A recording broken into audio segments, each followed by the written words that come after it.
Yo, yo, yo, what is up, everybody? How's it going? Welcome to Xbox Ultimate Podcast. This is episode number, what are we on now, guys? We're on episode number 184. Fuck, man. His numbers are getting high on these episodes. We just hit episode 100 of FSP this week. And then it was a few weeks back, maybe like a month ago, Pong, we hit or a couple months ago, I don't even remember, episode 100 of PM in the PM. Yep. So according to one episode or 4 episodes per month, roughly, we'll be hitting 200 here in about 4 months.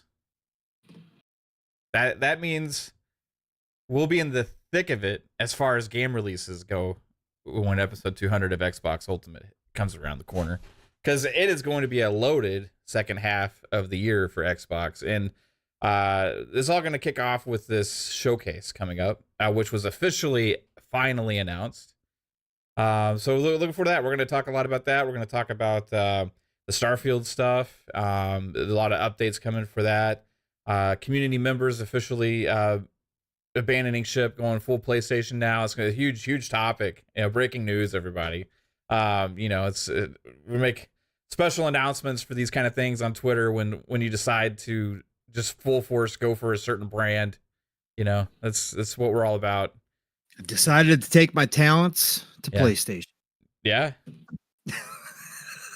No, not me. Have you? Not me. Not me. No. How much they paying you over there, huh? Right. How much they paying you? How much more, huh? Is it because of the tax only breaks? salt you could inhale. Oh, Jesus. But we got a smaller panel today. Psycho's busy, 3-Bit's busy. Everybody's busy tonight. Yeah, Bob's probably doing some comedy stuff. We're gonna have a shorter show tonight. Hang out for a little while, talk some stuff, and have some fun. But shout out to Fuzzy Belvedere. What's up, Fuzz? How you doing? Oh, I'm doing great. Glad to be here with you guys. Man, like you said, Twitter, it's been pretty interesting. It's a source of comedy, so it's definitely entertaining. But man, it's just a matter of a couple of weeks now before Hellblade 2 showcase right around the corner. Maybe we get some word of some new hardware and stuff. So some pretty exciting stuff coming up real soon. So yeah, wait to talk about it. Alvin with the $2 super chat says Fuzzy with the new cam looking crispy. Well, Fuzzy actually has a light now, I think is what's going on. So Fuzzy's looking crispy because lighting is everything with cameras. And he finally has one. So we can see Fuzz today. Looking good. And we Fuzz. can see his pussy's better too. Oh wait. The multiples that walk around his bed. There's one in the corner right there. I see it. Yep. Hi, kitty cat. How are you, kitty? Hello. That's Bobtail Murphy. I'm trying to touch your pussy, Fuzz. Wow. Pause. It's your birthday. You can do that.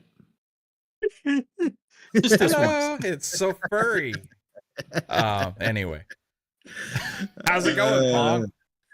It's going good, man. Great to be back on a Friday night. Chat. What's going on, everybody? Thanks for all joining us for a smaller show. We already did one of these over on Pixelated Echoes this week with the fam, but it's great to have Fuzzy here, and obviously Mav. Happy birthday, brother!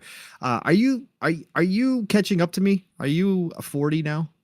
I was 40 last year. I'm 40. That's what I thought. You're 41, I'm right? 41. There's a digit after the 4 now.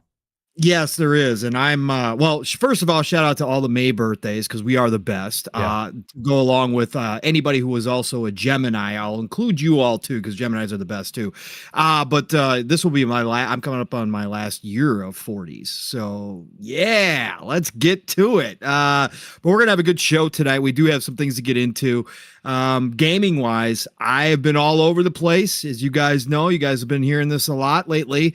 I am grazing until Ghost of Tsushima comes out for PC this May 16th. So I will have to connect. I will have to figure out my old PlayStation account because that is going to be required out the gate. Hopefully they have that working out the gate, unlike Helldivers 2. But that's what I'm waiting on. But otherwise, I've just been grazing up a storm, living the PC life, been buying tons of cheap games on PC. But I will shout it out again. Megaton Musashi W Wired. If you like anime, if you like mechs, you got to pick up this game. It is an RPG. It is beautiful. Mechs are fully customizable. I know Steele's been playing it more this week than I have. Him and I rocked out for about 3 hours on Monday night, I think it was, or Tuesday night. It had to be Monday night, I think. And just played through some of the single player stuff until you open up the co-op. We didn't get to play any co-op yet, but if you like action battling, if you like the Gundam Breaker style action combat, that's what you get out of Megaton Musashi W. And again, it was only in the East. It was actually on the Switch, but nobody plays third-party games on the Switch, so whatever. But this is from Level 5, and Level 5 was a great old-school RPG maker back in the day. They switched over to do Professor Layton is what most people know Level 5 for nowadays. But Level 5 is just fantastic developer. They are now going worldwide with their stuff. So they launched this into Steam. And I know Decado picked it up after hearing about it from me and Steele, and Decado's loving the hell out of it. So go check this out. Again, RPG, anime, mechs. It's all you freaking need to know. Yes, it's got daily login stuff. Yes, it's kind of set up like a mobile game in a lot of ways, but it doesn't play like one. It is a full-fledged RPG, full story, full voices. They actually cut in some of the they had an anime for 2 seasons out over in the East. It's actually in Crunchyroll right now. The first season is. But they actually cut in the actual anime cartoon. They actually have full-fledged animated cartoon for some of the cutscenes, and it's beautiful. It's old school hand-drawn animation. It's not the new school stuff. So for me, I'm right at home with it. So that's the one game I'll shout out. Otherwise, you guys know there's a laundry list of about 12 other games right now. So I can't stop buying things on sale. You were, by the way, you were giving shout outs to Geminis, but I am a Taurus. I know you are. I know you're not in that group, but you're a May birthday, so you're still in the group. But I was also still kind of belong. You do, because May is the best birthday month, right? But I was including Geminis because I'm a Gemini, and that rolls into June, so we got to include the Geminis. Yeah, my sister's a Gemini, also. Yes. I call them Geminis. Yes, Geminis. Yeah, sure. Go for it. Yeah, Brett Bingham, they do. Level 5 now wants to start making 18 plus erotica games now as well. Yes, I saw that. I saw that this week. The developer for Professor Layton said he eventually wants to come out and do some kind of adult stuff. Yeah. Interesting. Will they be on PlayStation, or will Sony censor them? I don't know. It's a good question. They pick and choose where they want to censor. Yeah. Seems like it. Yeah. Oh, yeah. Last of Us Part 2. Are you kidding me? Really? Okay. And they didn't censor. They didn't censor the bestiality in Baldur's Gate 3, did they? Okay. All right. Whatevs.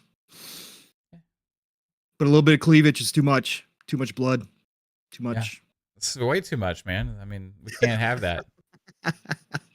can't have the that. Whole the butt censoring from Devil May Cry 5 when it carries the girl with the blanket, and it's like, what was that about? It was there was a butt censoring. I don't random. Yeah, they covered up a butt. Yeah. Was there like a little person walking around with like a cloth that covered the butt, or was it like just blurred out? They just put a big black box blanket. over it. A big black box? Yeah, that's all it was. Just a big old censor box over it. I don't remember that. Shout out to the chat and everybody on Twitter today who wished me a happy birthday. It means a lot to have that many people reach out to you. It makes you feel good. Guys, super appreciate it. Dr. Dinglenut with the $5 super chat said, happy birthday, Mav. If you squint, this will look like 500. Kind of right. It does a little bit. No, it's 5. No, that's cool. I still appreciate it, man. Absolutely. And everybody here rocks. I'm just low key. I have the Mavs game on down here in the corner right now. So like, bear with me. It's a very important game. Okay. But like, if I get slightly distracted, you will know why. 41 is also a very important number. You know why? It was Why? Dirk's number. So this True. is maybe the first time in my life I have something in common with Dirk Nowitzki. That's awesome. I Yeah. mean, obviously, you should probably hit him up in the DMs and be like, "Look, Dirk, I know. we're connected, bro."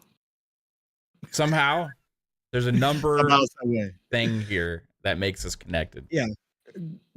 Grim, yeah, I know there's no AO rated games on consoles, right? But there are plenty of fan service games that I would never let a kid play. They get away with a lot before it becomes an AO rated game. A lot. Okay. So that's what I mean.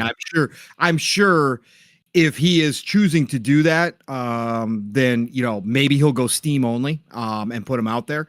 But otherwise you can get away with more than should be any kid be able to get their hands on console. Yeah. You can. Kate's reminding me that she's a Gemini as well. Yeah, you did not know I that? just mentioned my sister. Yeah. You did not know that? I knew that. I don't know. I did 100%.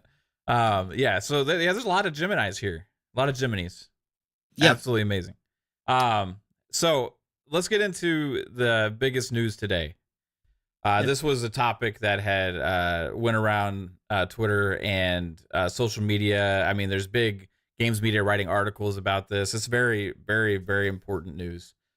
Breaking news: Tim Dog has now officially chosen PlayStation as the primary place he wants to spend his time, making it known publicly in a very public way to say what's going forward. So can we have a roundtable discussion about? I'm just fucking kidding. I don't care. Anyway, let's move. We have Starfield update, guys. So we talked about this on PM in the PM last night quite a bit. I want to get Fuzzy's thoughts about the whole options now thing, because me and Pong had our time. It was Retribution night last night, right? About our conversation about wanting options, you know what I mean? And then people saying, it's impossible. I'm not saying that Bethesda said it's impossible. I'm not saying that Phil said it's impossible, but people told us it's impossible. People told us to buy PCs, all these other things. So I did. I bought a PC, right? All these things, we can't expect these things. We're asking too much for options in these games. Can't appreciate what the game that they created for you? No. It was in their vision? Always accept. You never question, never ask for more, because we're consumers. We just have to take and buy what we choose to. That's the only thing that matters. Like, if either choose to buy it or don't. We're not allowed any kind of feedback, right?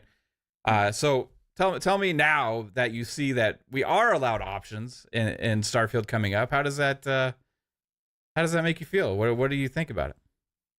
I mean, options are great, and the conversation you guys were having way back when on this was great. I think at some point we all have to put what we would like out there. So maybe the devs here, maybe they consider it for future games or future updates and things like that. But I mean, it did play smooth at 30 on the Series X. It was one of the smoothest 30 frames games. But all things aside, once I played it on PC, I never started playing it back on my Series X. So, but having these options now, I mean, it would have been great if they had them at launch. But then again, the question comes up, would they have had to delay the game to do so? And after that first delay from 11/11, I don't think the community would have been as understanding with a secondary delay if they waited for like a 60 frames and some of the other things that, like the map update, that's a great add-on. Even though it's a little bit later in a later update, the land vehicles is another great option and stuff. But it's always great to have these options. Like, not everybody has a VRR TV. Not everybody is as comfortable playing a 30 frames game. And having like what Sony's been doing with that 40 frames thing, like that in between, I'm glad to see that we're getting some of those options on our side as well, because it's a nice go between. Like, if you can't get, let's say, a rock steady 60 frames, or you don't have the VRR TV, or if you do have the VRR TV and you want to try for something that's a little less, intensive on your console, but still have the overhead or maybe some specular lights and things along those lines, then that 40 frames mode is a good alternative. So options are great. I don't know why people complain about options. Like, as long as it doesn't take away from the game or delay it indefinitely, kind of thing. Right. I'm all for these options, and people just, if it's not an option you want, I mean, if it comes to fruition, don't bother with it. People asking for options, it's like, if people didn't ask for options, would we have power windows with cars? We have automatic transmissions. I mean, come on, like, options are always a good thing, and while they may not be for everybody, they're at least there if you want to give them a try. That's all I got. Yeah, man. It's nice. Options. Options. I still don't get the kickback that some people have had about asking for those kind of things. It's not like you're like saying like, hey, these games are garbage or trash because they don't have them. You'll never play them because they don't have them. It's about like kind of calling out either the messaging from the marketing or the developers when they say certain things publicly to make excuses for it, and then also the other people that kind of do the same or tell you that you can't ask for things, right? And kind of try and gatekeep that conversation. But like time and time again, I feel like it's kind of been proven that a lot of these things that people are saying, oh, we shouldn't ask for, or we like are wrong for asking for, or that these things are just impossible, or right, that is not the case. It wasn't the case in several different situations. Now we've seen so many games get these updates afterwards and have these options added because consumers asked for it, or devs said it wasn't possible before, like Dying Light 2, and then they added it later, right? You've seen devs talk about, or people talk about, there's problems with certain hardware and it's keeping games from going to certain places and stuff like that. Then that's proven to be wrong all the time as well. Especially with the Series S and kind of what was happening there in some situations. But the ultimately, it's like, I think it comes down to, as consumers, it's a consumer product. Yeah, I know it's art, right? Video games are art, but it's also sold to millions of people as a mass consumption type product that they're selling to, trying to hope to sell to millions and millions of people. It's not like a one of a kind painting that you put up in a museum or somebody's house and there's only one person that owns it. You know, this is something that is meant as a product, right, for people. And I don't think something that is necessarily that kind of thing should always just be accepted for what it is, and just us say, oh, this is what they gave us, so it's fine, right? Am I wrong on that, Pong? No, of course not. Again, as consumers, right? Sure. There are people who will ask for the world, right, and never be satisfied, right? And yeah, there are people that ask for the impossible, right? And have expectations so high of some of these things that it's ridiculous. But when it comes to reasonable requests or reasonable asks from the developers in this day and age, again, with consumers who are much more educated than we ever have previously been. And again, I'm talking about the enthusiasts, us who are in this community that are, you know, and even people that aren't in this community, but just are avid gamers, that this is a main part of their hobby. And it's a main part of what they spend time on in their free time. We know more now than we ever have before. Are we devs? Of course not. Right? Some of us are, like 3-bit and stuff. There are certainly devs out here, but are the majority of us devs? No, of course not. Do we know every single thing that goes on in development? No, of course not. But do we have a much greater idea than ever before in the past? Yes, we do. And we understand that when we look at things, and we've got examples of other, even if it's across engines or different devs, I know all of that matters for certain things. But there are certain aspects when you look at PC, right, that when they put out the PC specs that are required for a game, they give basically the same general specs across a broad range of the PCs. And we all know to a certain degree, a lot of us do, that have been paying attention, what the consoles kind of slot into within the PC range. Now, it's not one for one. We all know this as well. It's not an exact science that we're talking about here, but we can deduce through common sense whether or not, based upon those computer specs, that something should be possible like frames, right? Or just simply options. Mav and I have said, and a lot of us have said, listen, if you can't lock the frames, that's fine, but give us an uncapped mode. Even if the developers themselves can sit back and say, well, we want it to be stable, well, then again, you would lock it down on the PC.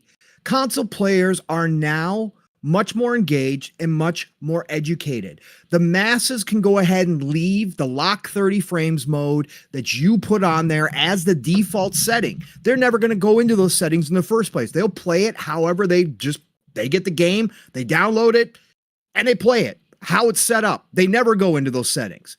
But for those of us out here, and there's a big, huge, large amount of us that do have a little bit of more knowledge, give us one other option. At least that's all we've ever asked for, 2 options. And if it's uncapped, VRR supported, most of us that are enthusiasts are going to go look at that mode. We'll know whether or not we have a VRR monitor or a TV that is going to work for that. And let us try it and see if it's an experience that we're cool with. If it's not, then we know that we've got the other mode to go back to, and we will go back to that mode. So that's the only part of this discussion that it's ever been. We have never said once, at least for us, and I only speak for the groups of people that I talk to on a regular basis, give us all the options that are in a PC, damn it. We want we want that developer debug mode that you give all the PC players where I can control every little damn thing. If you want to do that, great. But you don't have to. Just give us 2 options at least to try out the gate on these games. There is, when it comes to Starfield specifically, and this is why I gave Todd and Bethesda flack the same I've given every other company. And again, y'all know I call him God Howard. I'm one of those people. I think Bethesda is the best developer in the world, but I still gave them flack for Starfield because Todd admitted that this game did at times run at 60 frames on the console, at least on Series X. And he admitted that. He said in an interview, but he said, but we wanted the stability. So we locked it to 30 to give you that 30 frame cinematic experience that I personally love, Todd. I personally love and think that these games play well in. But now you're giving us the unlocked frame mode anyways. So why didn't you just throw that in there and then work on the other stuff behind the scenes and let us decide if we want to play it that way? Again, you allow the PC players to do so much more. And if they want to run it where it's got crazy frame rates all over the place, PC players are allowed to do that. Why didn't you lock it down for them? Because you knew you just couldn't get it locked in. For everybody on PC, well, because that's not how it works. And again, Mav, like you said last night, and I'm going to steal this from you because it's true.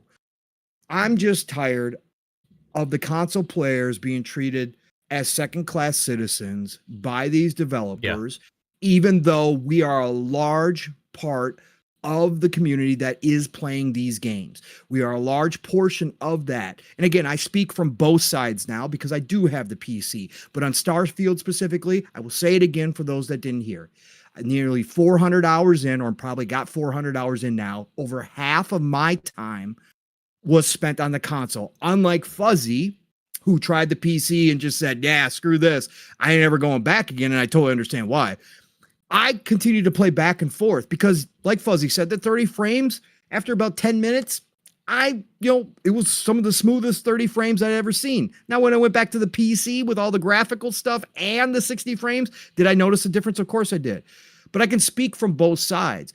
I just think that there is no reason why in 2024, at this day and age, in fact, at the start of this console generation, with how they designed these consoles, right? And I know not everything was perfect with the tools and all that kind of nonsense, that they couldn't have started giving us more of these options. Some developers did. Some developers started right out the gate and started offering us multiple options.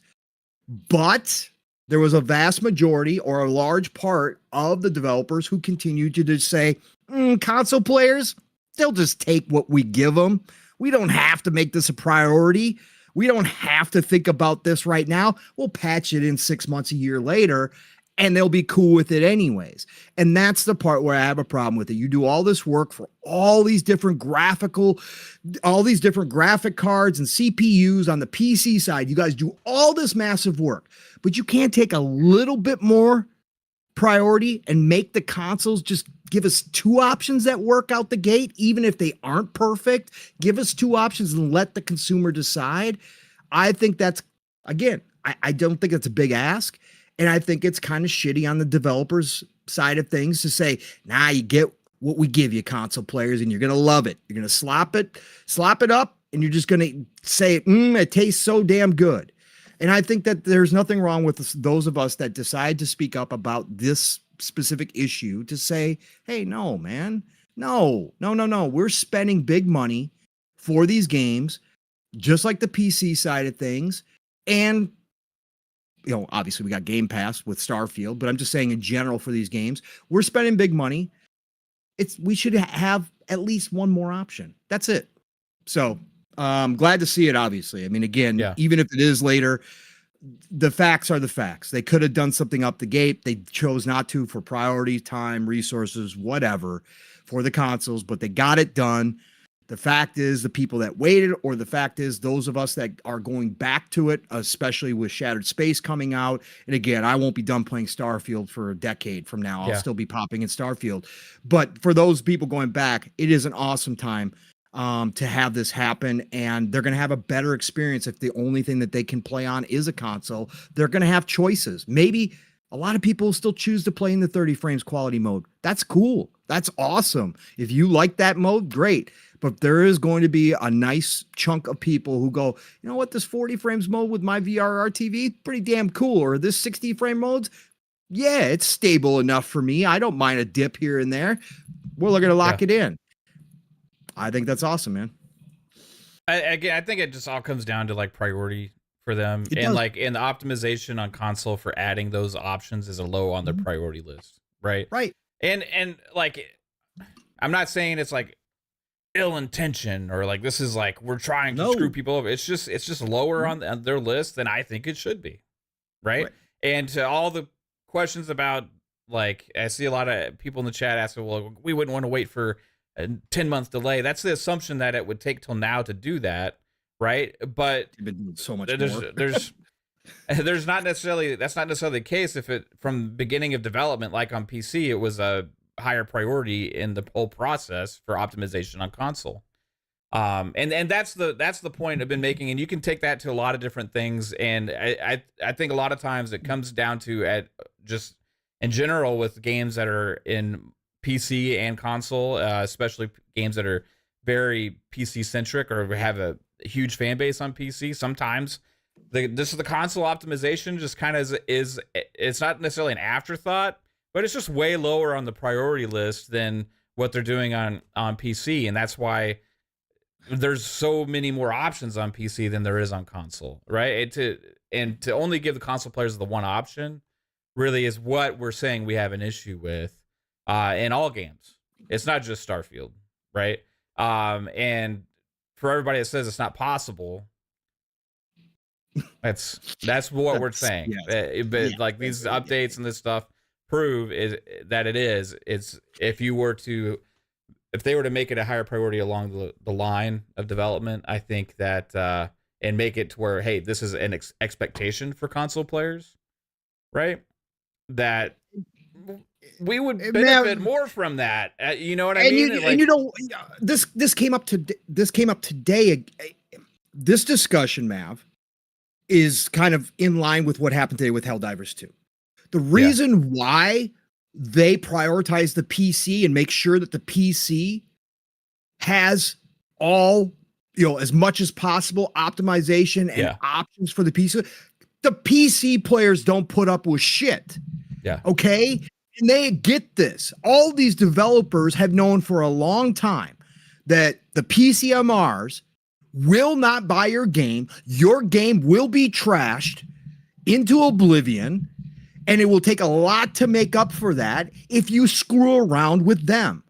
Whereas the console players have developed this mentality through decades of just getting, okay, whatever we get is fine. It's cool. But the PC people, they don't mess around. You saw it with Helldivers 2 today. Yes, it was well known that that was a temporary thing that they were doing, disabling the PSN sign-in requirement because it didn't work out the gate. But then you let it sit there for 3 months and let all these PC players do what they normally do. Right. Buy the game, play the game without any extra logins. And you can talk about how easy it is, how they're just a bunch of whiny babies. Guess what? It's not going to matter now that the rating's starting to drop. Now that they are review bombing the hell out of Helldivers 2, and future people who look at Helldivers 2 that never played it before and don't know about any of the stuff going on are going to look at those reviews and maybe potentially not buy it. And there's going to be a chunk of PC players who absolutely refuse to go and get a PSN login and will step away from the game. They are losing money. PC players put their foot down every time, whether right, wrong, or indifferent, whether over minute stuff or big stuff. They let the developers and publishers know, do not try that shit over here. Whereas console players, and I'm one of them, I've been a console player my whole damn life. Just like, yeah, no, we're cool with this. That's fine. We're good. Yeah, we're good. We're so lucky to buy this game. Right. You know, right. We're so lucky to even have this game come over. Right. Right. $70. Yeah, I think they should go up even more. Yeah, I mean, this is the mentality of like, I think, it's time. It's time. Inflation, all these things. You hear these arguments all the time. It's like a lot of times it's from the console audience about like advocating anti-consumer things on behalf of the corporations and the companies that make the games for the sake of the betterment of them as into the detriment of us. And how dare we ask for these things? Because we don't know anything. We're just these gamers that are lucky to be given these gifts from these creators that are so special at creating this artwork that, my God, even playing this game is just. and I just think that it's because for a long time the console market was completely different than the PC market. For a long time, the hardware itself was like every console, for God's sakes, was completely different hardware. These developers are developing for like 4 different kinds of hardware on top of all the different things that a PC can be. They were doing that forever. But again, as we've matured, as the console market has matured, as the consumer ourselves, as we have matured through all these generations, and now we have consoles that are closer than ever to PCs architecture wise, we have to understand that we can go ahead and start asking for some things now, right? We can go ahead and say, okay, well, maybe back in the day, it was a big pain in the ass because you were already developing for all these different types of architecture and you guys had to put all this extra work into things. But come on, man, your budgets now are $300 million. Do you think you could squeeze and make the priority for the console to just have 2 options for performance? Like just 2? Yeah. Like, no. I think it's okay. I think it's okay for us to do that. No, it's not. No, it's not. Just go buy a PC. You will take these microtransaction boxes and like it. Yeah. Right. Let's go.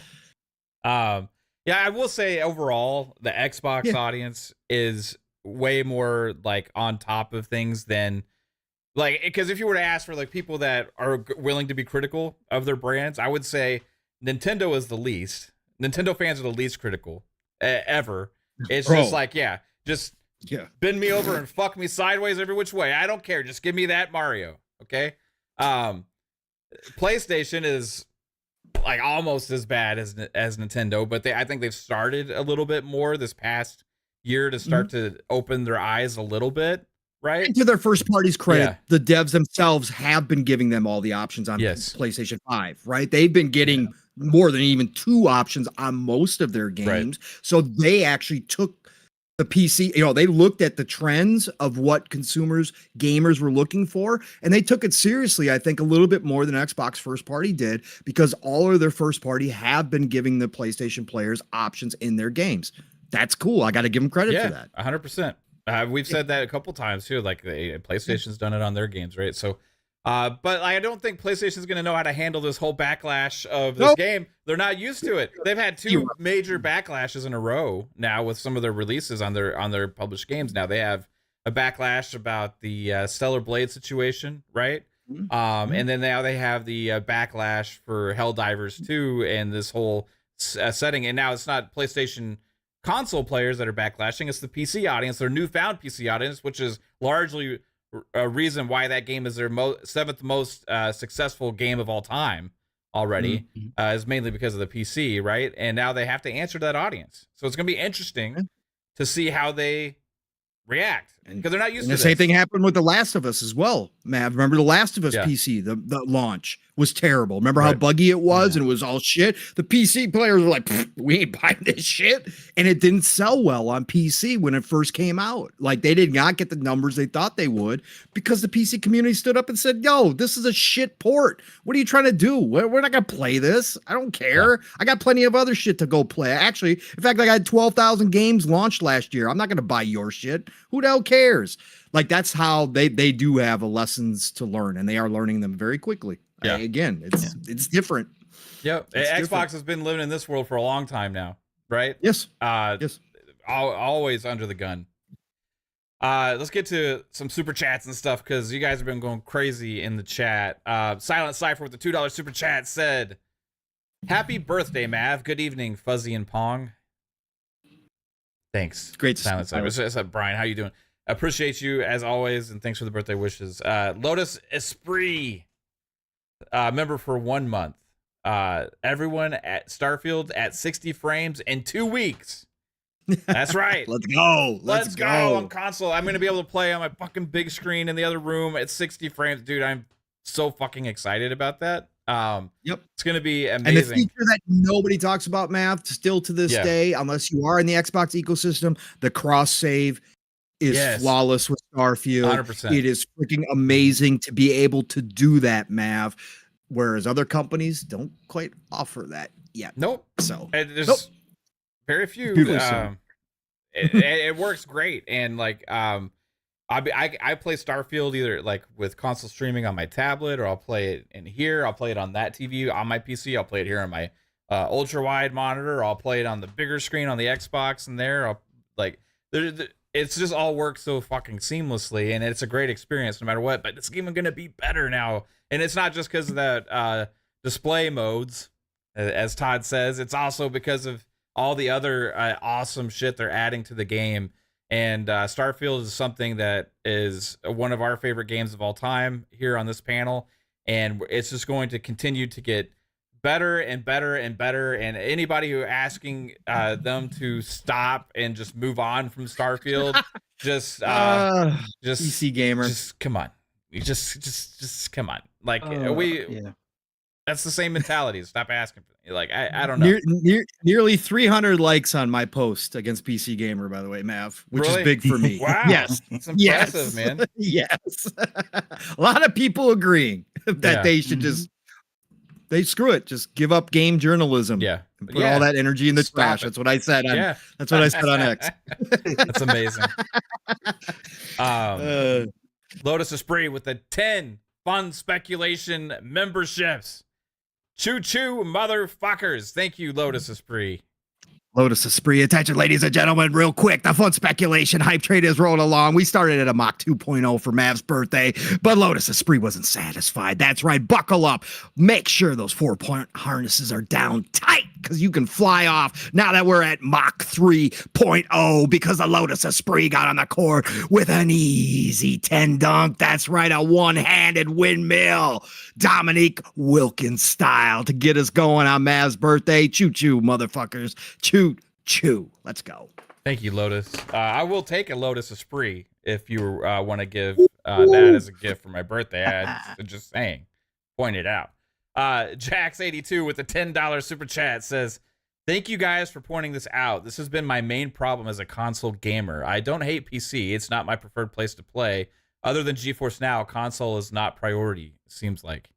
Yeah, it's kind of like on the optimization end, or like the options end, about what they think console gamers expect on the lower end. So they don't necessarily, I don't think, concern themselves as much, where they have a much more critical audience in the PC market, and especially these games that are launching on both day and date.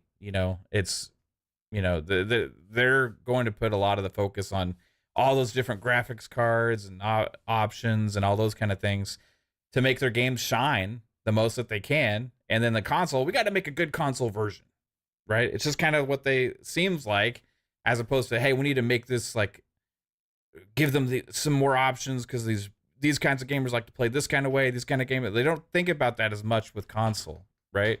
They know that with PC, like you can have a lower end spec PC and play Starfield at a higher frame rate than you could on console, right? Yeah, at launch. And it's just that's just reality, right? And because there's an option, the options, so it's options. That's all we want is options, man.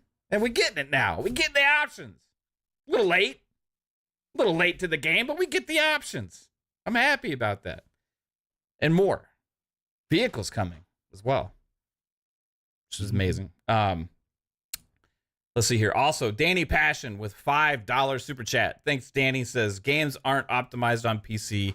They are pretty much open. That's why we have GPU drivers done by the GPU company, not by the devs. Yeah, I mean, I think there's some part to that for sure, but I still think there's an optimization that goes into making the games operate well on different graphics cards and all those kind of things. That's a lot of times you see games run better on certain ones. It's not all just the drivers put out by the companies. It's optimization from the developers. That's why a lot of games run like shit on PC too, and ports from console that are ported later. Like it goes a little bit both ways there. So I don't think it's just like games aren't optimized for PC. I don't think it's just like, here's our rough draft of this game. It's just hopefully your PC can run this shit. I think they put a lot of work to this to try and make the games work and handle as much as possible. That's why a lot of times games are updated on PC and they run better. Just like on console. If optimization wasn't a thing, then that wouldn't matter. You know what I mean? Razor NZ with the 10 gifteds. Razor, thank you so much, bro. Choo-choo, motherfucker. Attention, ladies and gentlemen. Attention, ladies and gentlemen. We just hit Mach 3.0, but Razor NZ said, guess what, everybody? It's Mav's birthday. The hype train's got to get rolling a little bit more. We got to get that furnace burning a little bit hotter. We'll treat the furnace like Mav's birthday candles tonight. That's right. He flew overhead. He got on the court with the easy 10 dunk himself. A two-handed jam, but he dropped off a bag of coal. So Mach 4.0 has been reached on Mav's birthday. Choo-choo, motherfuckers. Choo-choo, keeping us ad-free in 2024. That's right. Your goal for the month. If you weren't around for PM in the PM, that's right. It's a May birthday month. It's a big goal. That's right. We got down to an easy 6,000 goal last night. So right now, with these couple gifts, with a couple new cars added to the hype train, I'll give you all a little bit extra credit. We're down to 5,800 already for the month. I know you guys can pull it off. Let's go. Ad-free hashtag no beans here on the Fun Speculation Network. Choo-choo, motherfuckers. No beans here, motherfuckers. The J-Mac, member for 18 months. Says, shout out to Xbox Ultimate Podcast. Salute, guys. Salute to you, J-Mac. Everybody out there, appreciate every single one of you. But this hype train is not over, Pong Soul. It's not over. I'm seeing all this work being put in. The mash, the monster mash. I'm gonna add to your name because I like the monster mash. Jamal Mashburn back in the day, he got on the court, but the mash himself. That's right, he was a maverick. Mash got on the court with another dunk. He said, "I'm seeing all these dunks, so guess what? I'm gonna fly in and flush it through for y'all. Here's a bag of coal. Mach 5.0 has been reached, everybody. This is where things get dangerous. So you got to buckle up and you got to pay attention to those monitors above your head as we reach levels of speed that can suck you right out the window. So again, keep all appendages inside the cars. And for those new couple of carloads of people that were just added. Welcome aboard the Fun Speculation Hype Train, everybody. That's right, choo-choo, motherfuckers, but we ain't done. As you noticed, if you were paying attention to those monitors above your head, that speed continues to increase. That's right, we didn't stop at Mach 5.0. We did not, because the one and only Lotus Esprit came back after that amazing jam that he did before, and he said, oh, I got something better for you. That's right, I'm going to take off from the free throw line because he got on the court with an easy 20. That's right, a 20 bomb in here to push us to Mach 7.0 and 4 more carloads of speculators. Welcome aboard. Ad free 2024 is rolling. We are now down to, extra credit. Let's see. We'll just go with a nice 5,500. That's right. Your goal is 5,500. So let's keep these pouring in, everybody. Choo-choo, motherfuckers. Choo-choo. That was impressive, Pong. Let's go. Chat, Damn, bro. you guys rock. You guys are awesome. Love y'all. Alvin also hit us with a $5 super chat. Said, FSR and DLSS didn't hit PC for months. There was actually a lot of noise about it on Steam. Not sure they prioritized it much more than console, to be honest. Yeah, I know that. Well, they teamed up with AMD, so that was like one of those partnership things. So they ignored NVIDIA for a little bit, but yeah, the community kind of figured it out before they did. Yeah, weird exclusivity on graphics cards. Right, but that's more of an AMD and NVIDIA thing, Yes. and this like I don't know, like there was I know at launch if you had a shittier PC, then you could still do enough settings to play Starfield at 60 frames on PC if you wanted to. Yeah, you could. So, I mean, that's just what it is, right? I don't know the trade-offs on everybody's different systems and all that kind of stuff. But Todd told us himself that, oftentimes Starfield is hitting 60 on the Series X at the time. So I'm just saying, higher priorities from earlier on, whatever it takes, They had that whole extra year of dev time. Maybe it'd be nice, just give us one more option at launch. That's all. yep, uncapped VRR. It's cool. Let's go. I'm not angry about it. I'm not going to walk over to Todd Howard's house and say, why did you do this to me, Todd?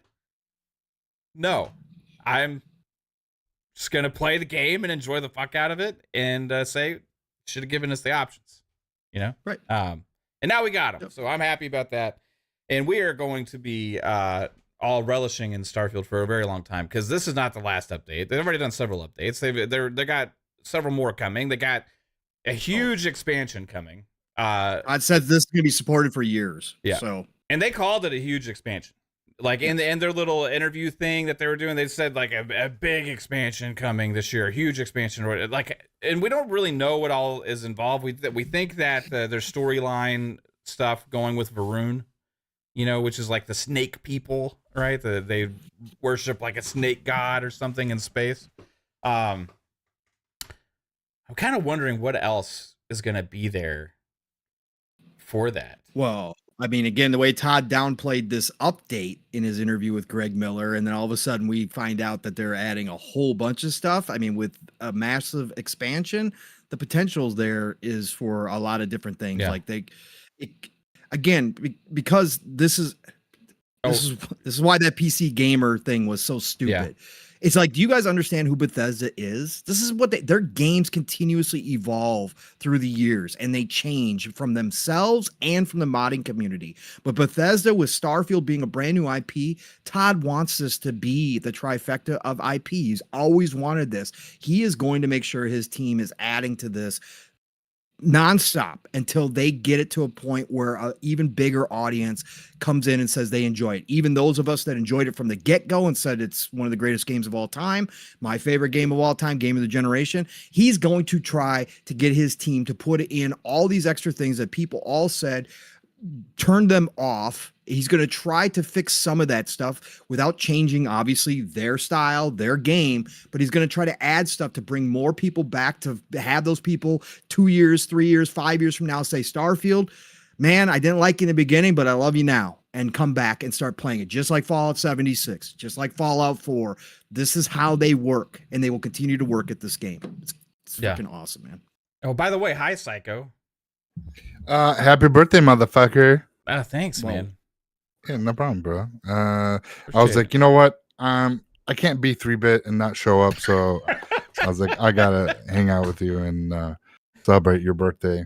Thanks, dude. And, I'm glad you're yeah. here. I know you got to like open your store tomorrow. So yeah, because I got a dipshit for an employee that fucking decided to. It's He's working for listening right GameStop. now. HR call. Oh, right I don't give a fuck. Hold on. Psycho. Yeah, Yeah. hold on. We got to get to this one real sorry. quick. This Yeah, is okay, crazy. all right. This is nuts. Holy shit! Wow. First though, Mav, you do share a birthday. Biggity08, member for 8 months, Choo-choo. dropped in here and said, "Today is my birthday. You guys rock." Biggity Hey, 08, happy happy birthday. fucking birthday, man. You were part of the Cool Club. May 3rd Yep. is the best birthday date. Not It really. is. May Yeah. birthdays in general. I- May is yeah. the best month.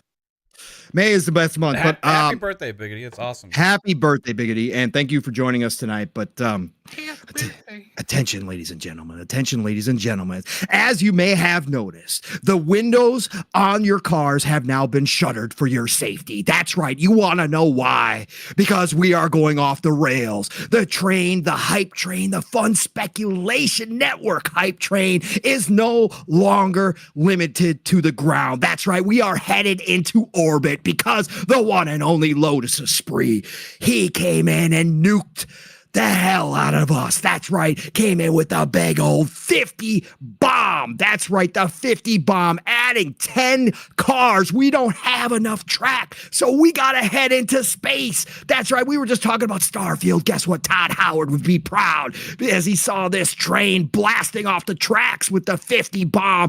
Thank you, Lotus Esprit, getting us up to Mach 12.0. We are headed to the stars, everybody. Pick a planet, we'll drop you off on the way. That's right, keeping you ad free. I almost said hash free. I Ad thought you were gonna free. say hat free. I can't do that, Paul. No, not hat free. So again, ladies and gentlemen, buckle up your 4-point harnesses. The attendants will be passing out spacesuits as we speak so that you can go ahead and survive, because we want you all living while we're traveling through space on the fun speculation hype train. Choo choo, motherfuckers, blast off. Let's go. Let's go.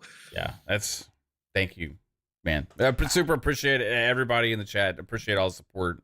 Even just if you're here lurking, if you're watching later after the fact, you listen to audio, you hit the like button, whatever it is. If you're here for a minute and you say this podcast fucking sucks, I'm out. Yep. Still Still appreciate you. Still appreciate you. Every single one of you guys rock. And I appreciate all the birthday wishes as well, guys. You guys are amazing. So you have a dipshit for an employee coworker Yes. there? Okay, Psycho. I should say did have a dipshit of an employee. Okay. Yeah, he decided to be GameStop is not what it's like working for it. And I was like, what do you expect? Fucking rainbows and unicorns, just like prancing, playing video games all day, walking around. Like, what the fuck? It's a fucking job, dude. It's not what it's all cracked up to be. But again, he's he's a young kid, but fuck him. And hope your Walmart job is gonna work out for you, buddy. Oh man. Speaking of sorry. Yeah. Speaking of birthdays and stuff, Joe Dunmore. Is that a good enough mag? Try. It's a good mag. Joe Dunmore. Happy birthday to you, motherfucker. Appreciate you being here as well.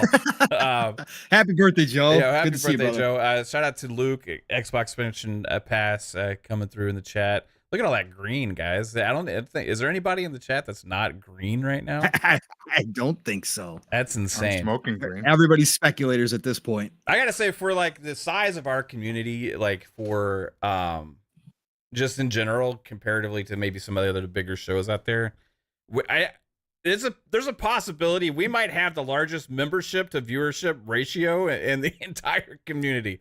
I'm not sure, but it seems like everybody's always fucking green here because you guys are amazing. Oh, there we go, Silent Cypher. I was gonna say we got a white guy. Well, silent is, so we're good. Yeah. So let's go. Shout out to Brian. I was looking for one. I was ready to call it out. Shout out to Brian, man. You absolutely are super supportive too, but I appreciate you being here, bro. So we got this update coming. Shattered Spaces also, I think, is going to be like a huge expansion for that game. But I don't really know what to expect. I think story stuff, but it seems like they're going kind of bigger than just story. Here I think maybe a big whole new city. Something like that could be possible. New planets to explore, maybe new functionality. Silent Cyber with the $2 super chat says, "Damn it, I'm white." Appreciate you, bro. I didn't notice. Reminds me of the jerk. Yeah. These cans are leaking. It's the cans. He's shooting at the cans. You gotta get away from the cans. You mean I'm white? Oh, but Brian, you didn't have to do that. Silent Cypher. Welcome to the speculators, bro. Actually, He changed that. He's like, I'm not being singled out. I'm green now. Oh my god. Oh, I appreciate you, Brian. You didn't have to do that, man, but super appreciate you. That's fucking funny, man. All right, so, yeah, choo choo, motherfucker. I don't know. Membership from Silent Cypher. Welcome to the speculators. Gotta make sure. Silent Cypher bought himself a little ticket to the fun speculation hype train. That's right, everybody. He pushed us to Mach 12.25 just with that single ticket buy. Thank you, Silent Cypher. Choo choo, motherfucker. Yeah, remember, we don't discriminate here against solo tickets whatsoever. Appreciate you, man. Everybody. So, yeah, Shattered Space. What do you think, Psycho? What do you think we're getting? For what? Shattered Space, the Starfield expansion. I know we're all distracted here. Oh, another 100 planets to explore. No, Another 100. So yeah, another 100. Now, I really don't know if it's gonna utilize the existing solar systems that they have and just add to the barren planets. Fill in the planets a little bit more. Correct. Yeah, like there's like, like because there's some spots you can't that don't have anything, and they can be like, oh look, there's an underground base. There was a couple underground bases in the game, so maybe there was this cave that we overlooked, and there are some bases. Maybe some missions. Really, maybe like end game stuff that has you kind of. I know the game's been out for so long, but I really don't want to. Yeah, I don't spoil. Something happens. Yeah, but maybe there's end game that maybe go into more of about them, and possibly they haven't been gone for this entire time or something, right? Or who wiped them out, or whatever the case is. So we'll see. It could be a lot of different things. We definitely know that we're getting land vehicles. Thank effing God that finally they're giving us land vehicles, because it's fine walking, but once you're on like mile fucking 1500, I'm done walking. Give me a goddamn vehicle. I want to get to where I need to go or explore quickly and not really walk like that. So yeah, I see Pong's like old man, like shaking his head. What's up, Pong? I didn't know Psycho was one of the land vehicle guys. So, had no idea. I want land vehicles. The jetpack works freaking fantastic, bro. It's limited. It's limited. Just power it up. Just power it up. You get so far with the jetpack, it's ridiculous. Unless you're in heavy gravity, that's the only time where it even becomes sort of annoying. Like that's the only time, like a heavy gravity planet where you can't jump very far. But my God, you can soar with that thing, man. I wonder how, like, I understand. At point allocation, like for me, I haven't put everything into the jetpack yet. I wonder how much of a difference that makes. It'd be cool if they add guns to the land vehicles, and I'm all for it. Oh yeah, go splatter some bugs. Yeah, bro. Yeah, I mean, there's a lot they could do. It's just options, because we like options in video games. Mm-hmm. Yeah, and no, it's great. to give us the ability to, because if you want a jetpack. If you want a land vehicle, use a land vehicle. But it's just to not have that at the beginning. Is I love Starfield. I talk about it every day at work, and it's one of those games that really, whatever you can think up, you could pretty much do it in the game, which most games do not do that. And people don't look at that as a win or a positive, because in RPGs, what's the number one thing? Role playing. And if you can, like Mav, he role played as a fucking Walter White in space. What game lets you do that? There's no games that let you do that outside of a Bethesda game, and that's their charm. That's what makes them amazing. And people want to shit on it because, oh yeah, you got a fucking cutscene into going into the planet, cutscene into the next segment of the planet. You can't really fly to a planet because it's fucking realistic. Like the for you to fly to the planet, it takes a long time. It's just that's the parameters that they put into the game, and either you just take it what it is, enjoy the game, or shit on it because you guys fucking compared it to No Man's Sky for fucking leading up to it, and it's nothing like No Man's Sky. Now you look like an idiot, but instead you're gonna just shit on the game to save face. So, fuck IGN. I'm sorry. Yeah. I had to throw that in there. Yeah, I mean, for me, I'm looking at it like, okay, I think we're gonna probably get a new city, right? I think we're gonna maybe get some new mechanics for space itself, because I'm trying to look at what the biggest complaints were. A lot of people complained about not enough to do in space. Okay, for me, these are not my complaints, right? I'm just remembering people that I heard that I didn't necessarily agree with, but I've heard this a lot from different people. So Bethesda usually is good at listening to feedback and trying to give the fans what they're asking for, right? So maybe more to do in space. They're maybe going to have more dense planets, at least maybe add a few more dense planets, right? Or something like that, with population or wildlife or something. I don't know. And then have a good story additive to it. Maybe really open up a whole nother part of space, because the rumors are it's about Varun, right? And if you remember, from the lore of Starfield, if you're playing, like, you kind of learn that they're in a separate, isolated area. They're like kind of like outcasts, right? So discovering those areas and stuff like that, I think is going to be a big part of it. I think that's where maybe the city will be.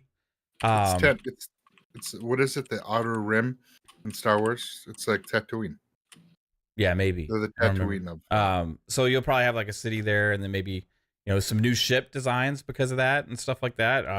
I think there's a lot of potential for it to be amazing. But when was that expected again, Fuzzy? Do you remember? I think Tom Warren said. Well, originally I think they wanted to do it 6 months after launch, but I think it's going to be kind of at the 1 year anniversary period, like sometime in September. So I think it'll just be pretty much 1 year from the original launch date, and that's fine. So, okay. Is that what Tom Warren said? Yeah, Tom Warren said they're shooting for September. Okay. So we'll get it in November. Just possible. Just following in line with the typical Microsoft stuff. And I'm not trying to throw shade or whatever, but, when they say shooting for, usually it doesn't quite hit it. Maybe a couple months later or a month or two later. But that takes us into the showcase. Because we have a a fun road to showcase right now. We got Hellblade 2. Oh, by the way, did y'all see that tweet from Aaron Greenberg? Which one? Talking about Oh, about the marketing. advertising? Yeah, the marketing for Hellblade 2. About time. What do you mean? It's not like No, not with Hellblade, folks. right. Just games general. Oh, They okay. don't, dude. Yeah. Pong. They don't really emphasize. You don't have to. They don't have to. This whole idea that you have to have $100 million marketing campaigns is so fucking outdated, bro. They've been doing this forever. It's the same pattern every single time that people start complaining about a game. Suddenly, remember it pops when up everybody said we needed 6 months of marketing for Starfield, and that was the main thing against our Marcher movement, right? It's just not necessary nowadays at all. I mean, Sony goes out of the way for some of their games, and I've applauded them for like their God of War thing. But honestly, did that do anything more for God of War? No. It didn't. It's not the same as it used to be. Everybody who knows and who is an enthusiast knows that Hellblade 2 is coming out. The masses get it afterwards. And again, Hellblade 2, right? It will draw attention when people start streaming it. That's where the masses get most of their marketing nowadays. Yes. Do you still have to do advertising? Of course you do. I get it, Psycho. Like you can't just not do anything, but this falls right in line. Sir. The only thing that I have pushback is that because it's Microsoft and they don't have a very strong presence in the casual market. That's why they kind of have to focus a little bit more than anyone else. But big games like Hellblade 2, those are deserving for a little bit more funding in the marketing. I'm not saying going all out like what PlayStation does with all their titles, but a game like Hellblade, Fable, what's the next one? Perfect Dark, Avowed could, but it's not like one of their big, massive. But Hellblade isn't either. Psycho. How many copies did Hellblade sell? But but the general public look at how, if you look at how PlayStation does their cinematic experiences, those casual gamers will look at Hellblade and be like, oh wow, Xbox is doing that. No, because this is not that type of game. This is not an action-based game. No, it's not action-based, but it doesn't even fall in line with that. This is going to be like pretty graphics. But no, they also like heavy action games as well. And that's the part. I get it, Psycho. And again, we have been critical of their marketing in general, right? Overall. Yeah. But with the direction they're going and what they've been doing, this falls in line with what they always do with their games. Like they're going to make this marketing push. It's funny that Aaron Greenberg actually came out and like I thought it was a little strange. Yeah. Detailed what they're doing. Obviously, do you think he's doing that because of the feedback and the community is always saying they don't market right? There are still people listening in Xbox to the community for sure. And Greenberg's one of them. And I think that's exactly why he did that, was to say, no, we are doing marketing, guys. Like it's happening. I just think it's always going to be on a different level than like a Sony does. Right. I just think it is. It's never going to be this big to do. Like Sony goes in certain cases all out. But I just think overall, I don't know, Psycho. I get kind of tired of it because it's kind of just boring to me. Because again, nowadays it's changed so much how people find out about games that it's not like Super Bowl ads anymore. World or Helldivers 2, they didn't have a lot of. I think I have a different perspective because I work at GameStop right now. Sure, I get it. Yeah, you're still brick and mortar. I get it. Yeah, you're still in. I get a lot of customers that still think to this day that Star Wars Outlaw is exclusive to Xbox because of that marketing, because it was at their showcase. They think it's Xbox only, even though there's a PlayStation version. And that's a lot of them. They just see the marketing and they like, oh, Xbox, this looks pretty. But those same people that saw the Star Wars Outlaws at the stage at Xbox would have been seeing Hellblade tons because they've shown Hellblade how many times at the Game Awards. Right. That is correct. But it's I get a lot of people that just come in and be like, hey, I just saw this Hellblade trailer, and but it was at a marketing thing or at an event. I don't see anything else. Is it coming out? Did they delay it? I'm like, no, it's actually come out in May. Like, oh shit, they it's just fucking weird on the brick and mortar storefront side of things. People they have a very short memory, or whatever. They forget what they saw fucking 30 seconds ago, and they're like, oh, what's the next thing? It's I see a lot of that. And there and a lot of games that are coming on both consoles that are heavily marketed with PlayStation, they think it's a PlayStation exclusive, and then when you tell them no, it's on Xbox too, like, oh, I didn't even realize that. Well, because it's not being advertised that it's coming, because Xbox doesn't go out there and say it. But that's the thing, casuals are very short visioned with what's coming out, and they're not in the know.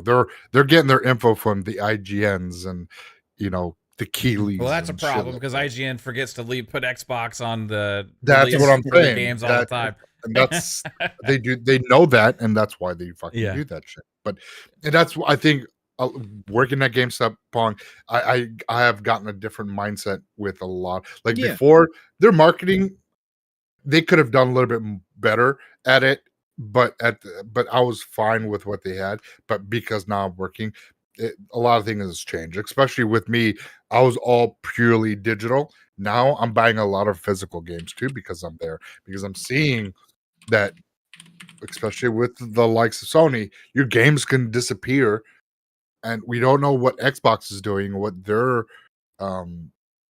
vision quite yet with the digital storefront. If they're going to go in how we thought it, back in 2013, you can trade in your used game, but it's just it's my view has changed. Yeah, no, and I do understand that, obviously, Psycho, and I think overall the criticisms can still be made that Xbox, because we hear people in other places around the world where Xbox has basically still no presence. Like in Europe, they still have no. Jez talks about it all the time. Yeah. Like there is no presence over there. Like they don't do enough marketing and no general marketing of their brand in those areas. Like they don't have any coverage, and that's kind of part of when they lost it over there, right, to PlayStation during the PS4 era. That's the part that I do agree. Like they should be doing a much better, even now with this new philosophy and all that. It's even more important now. Like they should be getting their brand out there in more places on a consistent basis, and including with that, right, the individual games that are coming from first party that do represent the brand. I do get that. Just general like game marketing, like specific game marketing, I think what they do is just fine. I again, it's been what they've done, and I don't think that having an extra 2 months of marketing of Hellblade 2 would make a difference, more so than all the times they've shown Hellblade 2. Like I think the Game Awards presentations that did more for Hellblade 2 than I think that marketing's like big time having sensuous statues being placed around the world would ever do. Like I don't know, man. That's just my perspective. I could be completely wrong, but I don't see there's it two different things. There's like the ongoing, like everyday stuff, and then there's the games, right, with the big game releases, Yeah.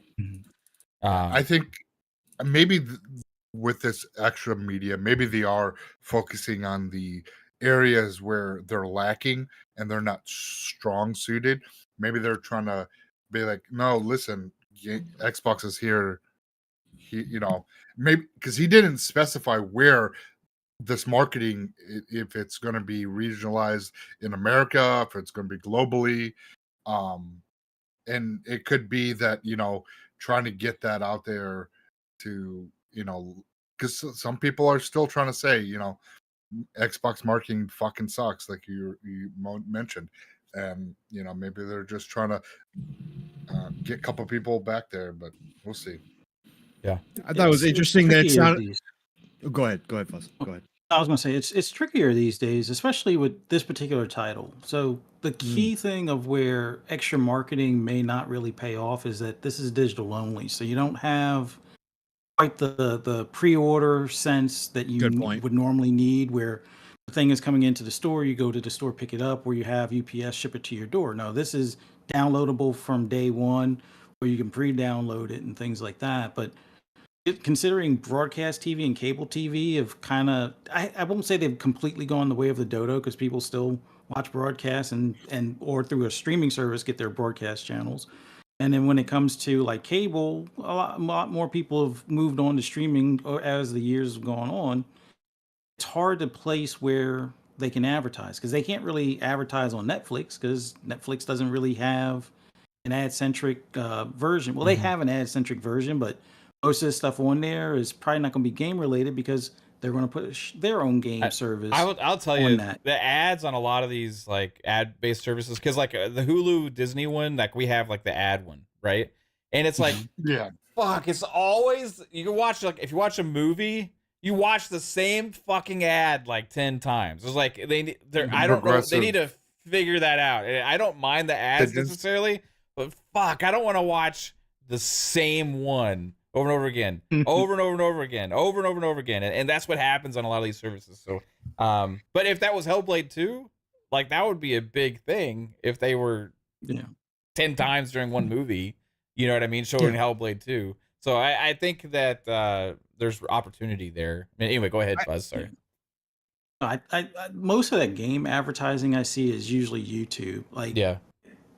That's probably the best place. And I know Sony is, as much as people give credit for Sony with their advertising, typically when it comes to YouTube, they'll wait until the week of or like a week before, and then you'll get the full month after, because they want to let you know the game is available now, kind of thing. But before the game is like downloadable, you only get about a week on YouTube, where 9 out of 10 videos you watch, it's going to start with a Sony game ad. They did it for Horizon. They did it for God of War.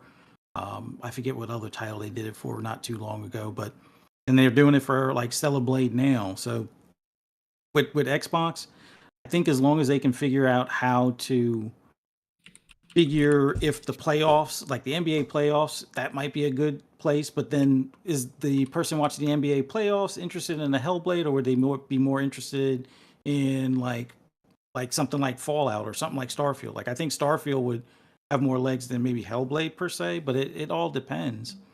But the fact that they are the only ones that announce that they're doing advertising goes to show, well, they're listening to our critiques, but it's like Xbox always has to do that extra. It's like they just have to show that they're making that extra effort to keep the fans happy, kind of thing. So I don't know if it's I've always seen a weird look for them. I don't know if I've seen them before talk about the exact marketing strategy, or it's just kind of I found it. That's why I wanted to bring it up. I wasn't even really trying to have a big conversation about it, but it kind of turned into one, which is pretty cool. But I found it interesting to see that tweet. I wanted to read what Aaron said real quick, if that's cool.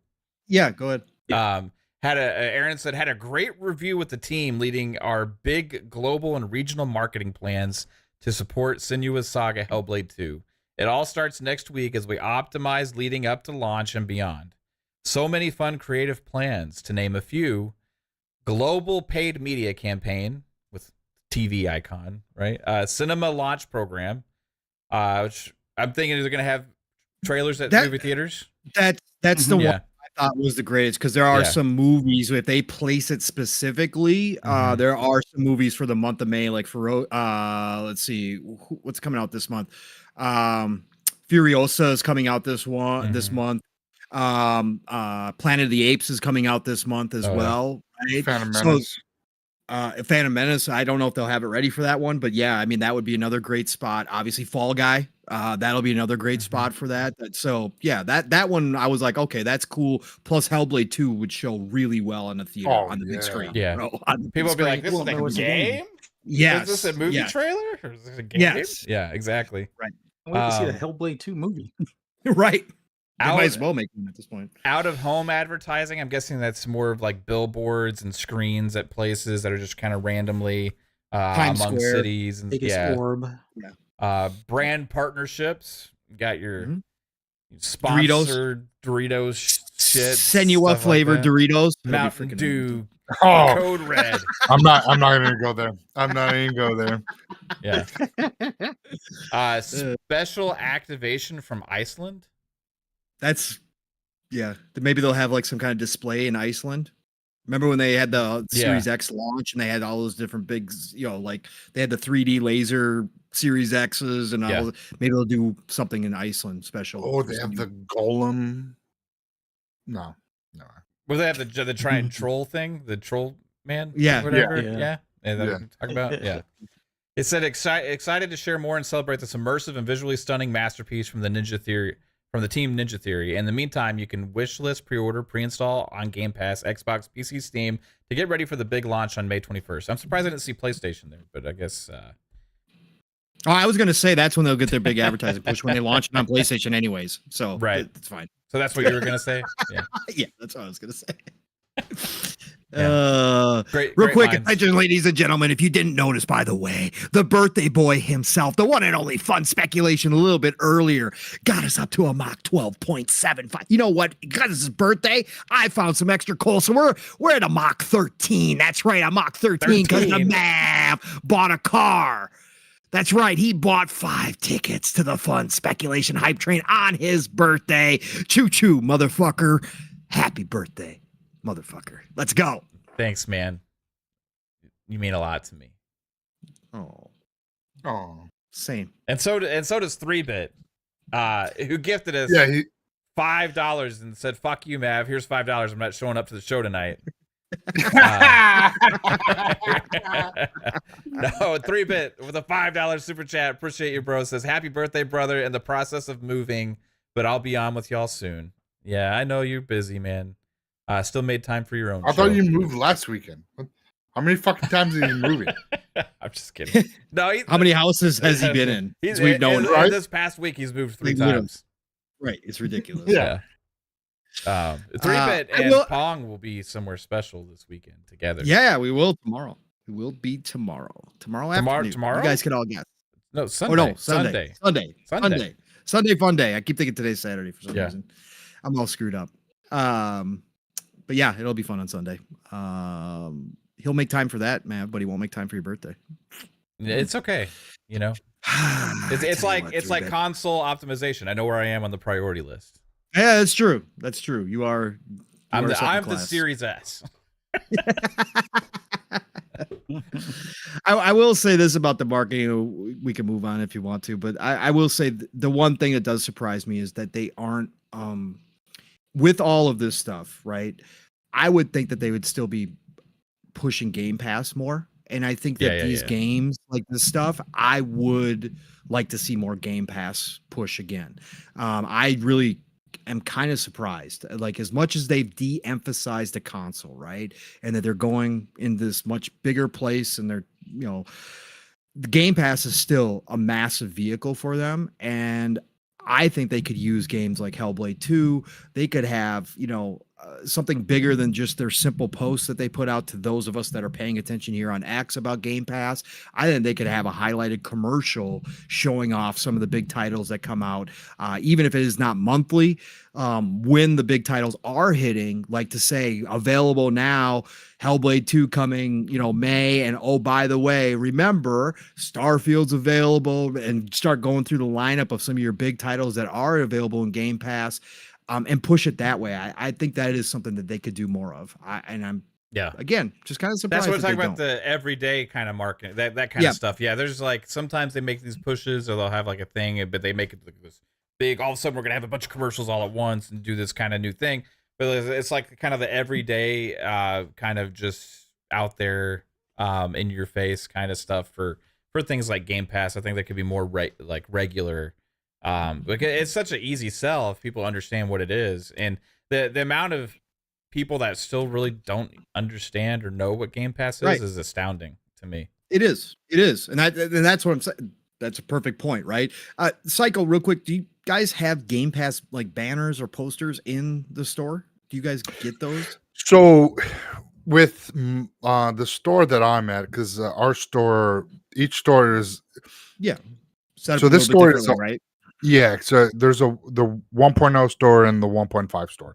Mhm. All that means is that the 1.5s have TVs above Sony, Xbox, and Nintendo have their own, and then we have the main TV behind us that's linked up to the surround sound.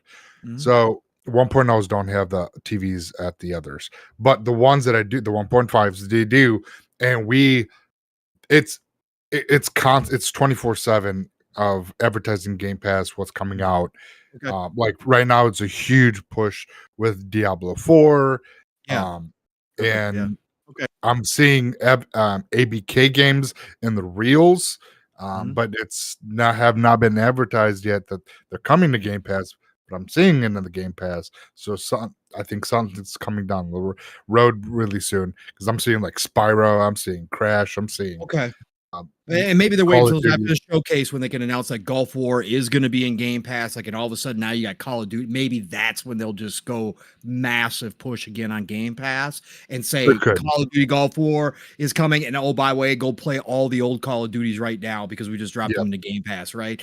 That Game would be. Pass, I could see that. Okay. Okay. I and can see. then $40 for the early preview or early Yeah. release. You know, the 5 day, Yeah. and they could push that, which works out well for them because for me, I got to spend $40. I get the upgrade version because I'm already paying for Game Pass, which is fine with me. You know, that's what I did with Starfield. I wish I did that with the new Call of Duty, but that wasn't the case. But it's they could definitely push, really have this huge push with with Game Pass, and I'm seeing a lot more on the main TV. I am seeing Game Pass and Xbox centric games being advertised, and I'm seeing actually Xbox games showing up first, and not Yeah. normally you see the PlayStation first and then whatever else. I'm actually seeing Game Pass or Xbox games first, unlike Star Wars Outlaw. So things like that, you're seeing that branding of Xbox right there, It, which is good for it's Microsoft. gonna be interesting the second half. Like I personally, I'm fine with like when everybody was saying they needed 6 months of marketing for Starfield, all that kind of stuff. I just thought it was ridiculous. I think they're gonna be fine with marketing on Hellblade 2. Like they got multiple weeks leading up to it, and that they're gonna be pushing it and kind of have Yeah, it's some only 2 trailers here weeks. and there. Like I don't really like ever think too much about that. I think they're fine with that. But it was the other stuff. But I feel like the second half kind of, with Hellblade 2, then you're going into a summer showcase, right? And then you're gonna have all those games. They're already gonna be talked about by so many people because of that show. And then you're leading into the huge release schedule for games for Xbox in the second half. And then also I would say maybe Star Wars Outlaws is maybe the biggest third party game launching or scheduled to launch in the second half of this year as well. And that has Xbox marketing as well, right? So I feel like we're going to have a second half with just a lot of presence out there from different advertising campaigns, different kind of marketing ideas, it's just constantly in your face. And sometimes when it feels like there's not a lot, it's just because they haven't had a lot of the games at that period of time. But like even some of the ones that took them by surprise, like I think there would have been bigger push in marketing around like something like Pal World if they had anticipated it was going to be this monster that it was, but it was just a little Game Pass game that they had some cool expectations for, turned into a monster, and then all of a sudden they start tweeting about it and pushing it and talking about it and all this kind of stuff, right? But I feel like they know that the second half for them is special, right? I'm already starting to see some random articles from surprising sites and games media talking about Xbox could have a surprise second half or something of this year. Or and I'm like, really? Is this a fucking surprise? We've known about these fucking games for a really long time. I don't know where all of you Yeah. people are saying that they could be having a great second half of this year. There's so much stuff that we already know about, and then we're gonna find out even more at the summer show, right? So Because they're just realizing it. That's why it's yeah, because they didn't even fucking know. It's just because weird. they don't pay attention. How can big games media not know as much as the average everyday like person that follows gaming news? because It's Dane time and time Stapleton again. doesn't let them. He's the Follow. reviews editor. Yeah. That's funny. I think a lot of them were just they happened to be journalists or went to school for journalism, and this was the first or maybe the second or third opportunity that they had, and like, oh, I've played video games. Okay, I'll be a video game journalist, and they only pay attention to their preferred platform, and that's it. Yeah. It's gonna be interesting the second half. Like you see, I'm really telling you, you're gonna see a huge sway and personal thought processes and opinions coming out there from people, because really, if you look at it, the strong first half that PlayStation had with a lot of these deals that they made for these different games, there's not really anything for them second half. At least that we know about right now. That could change, right? But like Xbox is just fucking loaded. And then they're going to have the big showcase, you know? So ultimately, we're looking at this and looking, okay, what's going to be there? And what can we expect at the summer show for Xbox that's going to kick this second half into fucking high octane? Because it's gonna be, I think, a potential mind-shifting thing. If you combine the release schedule of the games plus all the marketing they have around that with all the showcases and all those things going on, I think it spells for a really good recipe to for Xbox and the brand, just to stop all the doom and gloom shit that's been going on for so long, right? So I want to get into that show because we finally got some information about it, right? Not only do they have the showcase that there's reasons to believe it's going to be a longer show than normal. Like reasons to believe it. I don't know. 3.5 hours. I'm calling it 3.5. I'm gonna make a prediction that the main show will be 2 hours. Because that's what was out there before, and then the Call of Duty thing will be like 30 minutes. I don't know. Starfield was 40, right? Yeah, I don't think they're gonna need to spend as much time on Call of Duty as they would Starfield. Unless they got something in mind. If it was a 2-hour show, it'd be 30 minutes longer than what they usually do for their main show. Is it? Oh yeah, because it's only an hour and a half. Ain't Yeah, it? it's usually an hour and a half. Then they do the. Right. Then they do. I'm going to call it 2:15. It's going to be 2:15. 2:15. Then what do you More call realistic. it? 30 for the Call of Duty. And 40 for 40. 40 for the. Yeah. So you're saying or 30, close 35 to a total of 3 hours. 35 for 35. Call of Duty. How about 33? 2:15. 33. No, goddamn it! It's 35 and 2:15. So we're looking at their 2 hours 50 minutes, almost 3 hours. The reason I'm bringing up length is because generally that gives an idea of how many games to potentially anticipate being shown, right? And even with an hour and a half show times before, they've shown over 30 games. So if we have an hour and a half show, they could still just do that, or they could do more. I don't know. But I think it'll be longer. What are we thinking for runtime, Fuzz? I like the 2-hour time frame that you said, not including the COD Direct thing, but yeah, between 2:15 sounds good. At least 30 minutes. I think maybe a smidge more than 30 minutes on COD, because I don't know if they make mention that the previous titles are going to go in Game Pass in the main show, or if they save that for the Direct. It's like, today we showed you, Gulf War, blah, blah, blah. And just like all of the other Call of Duties, it's going to be in Game Pass. This one day and date or at launch, and Call of Duties you can play today in Game Pass kind of thing. I think they're going to kind of end it on that note. So give them like an extra, 5 or 10 minutes or something like that going through all of that. But they were doing 30 games in an hour and a half. I think we get, even though we're talking about at least an extra half hour, I think we go a full 40.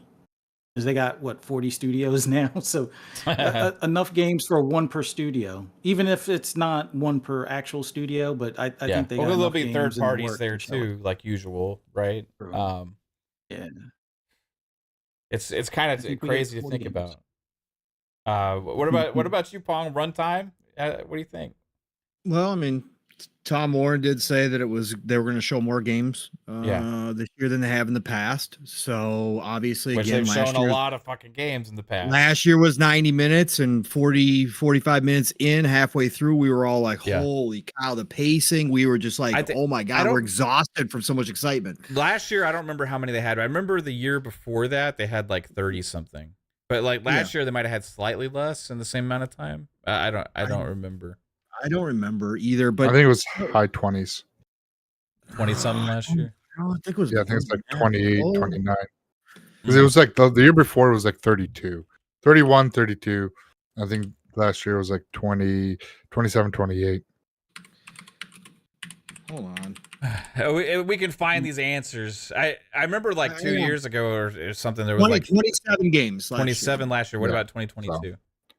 2022. Pong's the master with finding information fast because that's what you do for a living. Sometimes that one 33 games. Okay. So there is say average of 30 games for 30 games. the 30 for an hour and a half because I think same run times, right? Yeah, so I think with Activision Blizzard also being a part of this one, and because again, as I stated, right, they're free from the old bonds of how they used to do showcases if they want to be, because of this new direction, because everything is pointing to the facts that they are going to launch next gen, whatever that looks like, early. And again, the smoke and everything we've all guessed and speculated on is 2026, the end of 2026. If they are really doing that, then they are free to show obviously the normal stuff that's coming the rest of this year, the stuff into next year, but they can start selling us hopes and dreams now. And again, there's nothing wrong with that. And they've got so much to show, stuff that just on top of the updates of the stuff that we do know about, the stuff that we know has been in the works now for 3, 4, 5 years. In the case of ZeniMax Online, they have so much to show. Now you throw Activision Blizzard, and obviously Call of Duty is going to have its own thing, but you throw the rest of Blizzard in there and Activision, and obviously Activision could have been working on other stuff too and could be ready to tease and show stuff. So I think we do. I think a 2-hour Fuzzy's 2-hour guess without Call of Duty is probably right. I think it could even go more. It potentially, depending on how much they want to do here. So I don't think 215 without the Call of Duty Direct is out of the question in this case. I don't think Call of Duty gets as big as a Direct as Starfield. Starfield had so much to show. I mean, again, they didn't even get all of it in, whereas Call of Duty is Call of Duty. And we're also going to get probably another Call of Duty show closer to launch like they normally do as they lead up into the hype. So I think 215, and I think we probably get somewhere 35 to 40 games in this one, depending on third parties, depending on sizzle reels, how they break it down. But I think we get 35 to 40 games out of this one. Yeah, I definitely agree with that amount of games. And I see a lot more participants with third party this year than they have in the past. I think they see, especially with Square, I think we're going to see a lot from Square this year more than that's a good thought. I've said that one too. Psycho, I'm on that one. Square, I think Square could show up like, man, what if they fucking show Final Fantasy Tactics at the Xbox show? Bro, it'd be fantastic. Pixel remaster. I mean, I kind of compare Square's position right now to early on when Sega opened up the doors to Atlas. And if Square is serious about bringing their stuff elsewhere, then just like Atlas, you start showing up at this showcase and you start showing maybe something like a Final Fantasy Tactics, or maybe even a hint at a new title, new tease. I mean, we got Visions of Mana already, right, from Square, which was the first time they had shown that off. So I think I've been on that train too, Psycho, for a while now. I think Square is here, but I think that kind of partnership, opening up the doors to Xbox and giving them, a little bit of the pie that they always gave elsewhere to Xbox to solidify that partnership. I think that's a big deal, and I think we could see Square again here, not only just with Divisions of Mana, and then obviously we already had Final Fantasy 14 launch, but with something like you said, Mav, a Final Fantasy Tactics or something else. Yeah, for sure. I'll tell you one game I'm looking forward to seeing again is Metaphor from Atlas. Fantasio? Yeah, Bro. That's The special edition went on, the collector's edition went on pre-sale today. It was Yeah. sold out instantaneously on Xbox, Really? on Amazon. Oh wow. Yeah. It was Yeah. already temporarily available. I clicked Yeah. the link like literally 2 minutes after I saw it posted, and it was already temporarily unavailable. Wow. So yeah. I wonder how many Yeah, there's a lot of hype. made. That was fast. What were Yeah. we gonna say, Fuzz? No, I was saying, do you think we hear any acquisitions of anything in the Oh East? man, that was brought up. I asked this Um, Kong yesterday, but I think we get a couple small ones. Nothing huge to take away from the games. I think they're just gonna here talking to a new Xbox studio is whoever made Aura and whoever made, and here's blah blah blah. I think that's how they're gonna roll it out. Focus on the games, but kind of still be like, oh, they're part of Xbox now, but be nonchalant about it to just keep with the flow of the games. Let's not break it, and I think that would be the best way, because then people are like, hold on, they just fucking announce a fucking another studio without announcing another studio. What the people will that will be echoed throughout social media, because they didn't focus on the acquisition, but it's about the games, and that's I think their messaging to everybody. It's about the games. That's what, at the end of the day, that's what matters with Xbox. It's the games. so If like you they could say something like, and now we're gonna show Aura, or like, and this is Aura from our newest part of the Xbox studio family, Oxide Games, or something like that. Is it, and then just show that without making a huge to do about it or something. I could see something like that. Like, there's reasons to slowing believe the show down. Yeah. There's reasons to believe, based on the way that they talked before, that could be something that would already be a thing. But that to your question about the East, Fuzz, that's where the next big acquisitions that we thought they would make. But like, the question is it too soon? ABK just happened. But then, Phil has said numerous times they're not done. But then also you have like the state of the industry where they're at right now. So it's kind of like a lot of like give and take about things. I don't know. Yeah, I think we see some more shots of games being associated with Xbox. I don't think they're going to do the Stellar Blade thing per se, but I think because of how Stellar Blade did hit, and it was originally, I think that the Korea move is I think the Eastern portion that they always have in the showcase, which has been expanding year after year, I think this year gets a little bit bigger. I think Black Myth Wukong is here. I definitely think they show that off. And I think there's an outside chance that they get Crimson Desert on stage as well from Pearl Abyss. That's that big RPG that we've been seeing where you can ride dragons and everything else. I definitely think the Eastern section of the showcase gets a little bit bigger this year as they expand into those territories. And I wouldn't doubt that we see some more, maybe smaller titles from some smaller places that we haven't heard of from over there, because again, the talent is ridiculous. Again, Stellar Blade, first game from that studio, from Shift Up, first game out the gate. They pull off Stellar Blade. I gotta believe they've been hunting over there as well for their own games like that. Maybe they did finance a couple. Maybe we'll get a couple, Xbox console exclusive first or whatever. Who knows? But I definitely think that's going to happen for sure, if there's not like a studio acquisition here, for sure. Yeah. Or partnerships. I'm actually hoping that Black Myth makes an appearance at the showcase. Not as an exclusive. I mean, it would be great if they could do it, but just having that game associated, like you said, with the platform, I think that would be a huge step forward for them. Oh, it will melt social media, fucking, if it was in Game Pass. I'll tell you that. Yeah. But the East definitely. Yeah, the East definitely. Korea definitely would.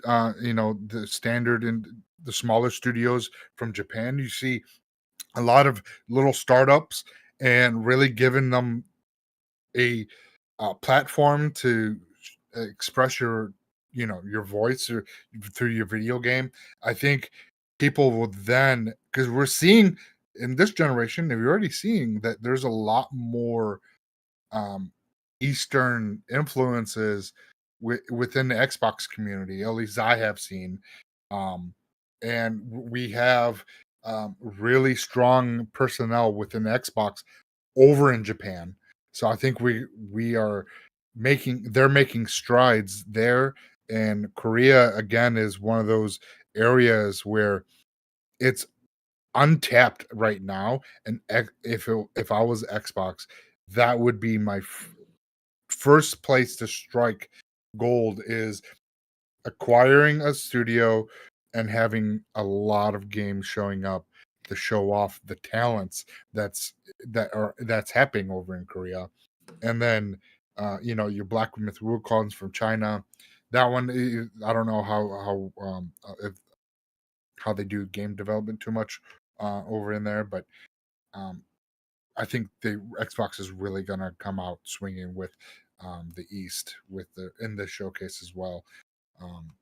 There's just too much going on, and we're seeing, especially losing Stellar Blade to PlayStation, because it was coming to everything, but so here's Sony again with their money heading. I think Xbox kind of needs to wake up, and they don't need a money hat, but they need to secure games from that region to be on your console and not let the competitor dominate again another area where they have been dominating in other regions. So they Xbox needs to kind of get on the ball with that. Yeah, I kind of agree with Pong on the partnerships too, like thing. Like I think overall we're gonna see more and more of that kind of thing. And this show, I feel like will have the longest runtime we've had in at least a very long time for Xbox Showcase. Then it's gonna be followed by the whole Call of Duty thing, right? But in that, what I would anticipate, okay, I think we're gonna have the Eastern flavor section. You're gonna have your third party stuff is kind of gonna highlight there, but I think there's gonna be kind of like two kind of third party highlight things. They're gonna be the Eastern side, and then you're gonna have like more of like the Ubisoft side, or stuff where like Activision Blizzard used to appear. That you'll see Star Wars Outlaws again, maybe there. You'll see Splinter Cell. I'm hoping. Yes, Fuzzy. You're right. You're reading my mind on that. Like Splinter Cell show up. It's rumored to be showing at the Ubisoft Forward, which is that the same day or the next day? Next day, Monday. Next day. Yeah. So it'd be kind of like Star Wars Outlaws in a way, Same, right? exact same thing. Yep. So they could do that. I think Xbox, I hope they're smart enough and they really don't allow Sony to get the marketing for Splinter Cell. Just no, I think they make sure that doesn't happen. I think their partnership with Ubisoft is pretty well established right now. And yeah, you got the whole cloud thing. You got Star and Wars. we're the only ones. Ubisoft. We're Plus. the only. Yeah, Ubisoft Plus is not on PlayStation. It's only available on Xbox. Again, I think they really worked with Ubisoft a lot to make this stuff happen. Plus, yeah, the cloud thing was a big deal. So again, just like the Sega deal, everybody said, "Oh, it's just to get through the whole court case, the ABK, and all that kind of stuff, the regulatory bodies." But again, when you cut a deal to somebody like Ubisoft, they don't forget it, and there's usually more to it than just meets the eye, right? Mm-hmm. There is, and again, that was the whole thing with the Sega. They're just helping Sega with the cloud structure for their games going in the future. Yeah, okay. Also, an Atlas catalog is wide open, and now we're getting Atlas games on the Xbox stage. There's always more to it, and the same thing happened. Ubisoft suddenly shows up with Star Wars Outlaws last summer on the Xbox stage to tease it before they showed it off at the Ubisoft Forward. I think the Ubisoft partnership is very, very strong right now. I think that's a big deal. Mm-hmm. Maybe we have a trifecta of big Ubisoft games there. Maybe we get Assassin's Creed Red. Exactly. Yeah, that's where I was going. Yeah. Beyond Good and Evil. No, okay. Would you stop? Hey, motherfucker can hope. But then first party wise, there's so much, man. Like I think our expectation now is there's gonna be something Gears, right? And it's Yeah. time. Like we're salivating for that, waiting for the next big Gears thing. The show is over. The show is over if they do the Gears stuff right. It's It's what we done. talked Like, about before, right? Correct. Obviously. I mean, again, if they hit it with the Gears and again, from everything we've heard about Gears 6, I have zero doubts about Coalition and as far as what it's going to look like. So that's going to boggle people's minds. But if the Phoenix Collection is real, right, and they're going to start the hype train and they redo the Mad World trailer, as we talk again, this is such a home. If they, I will seriously be disappointed if they, even if the Phoenix Collection's there, I will be disappointed if it doesn't have the Mad World trailer remade. But anyways, it's such a home run. But if that portion of the show, if that's to end the show, which I believe it will be, I think that's how you end that show before you roll into Call of Duty Direct. That's it. I mean, it's going to be a huge win. The Phoenix Collection going to PC, coming to Xbox, updated, right, remastered, remade, whatever we're going to call it at that point, to reignite the Gears fan base, which is still loyal as hell out here, much like the Halo fan base. Just because people aren't playing Gears like they used to does not mean that isn't gasoline just waiting to be fired up.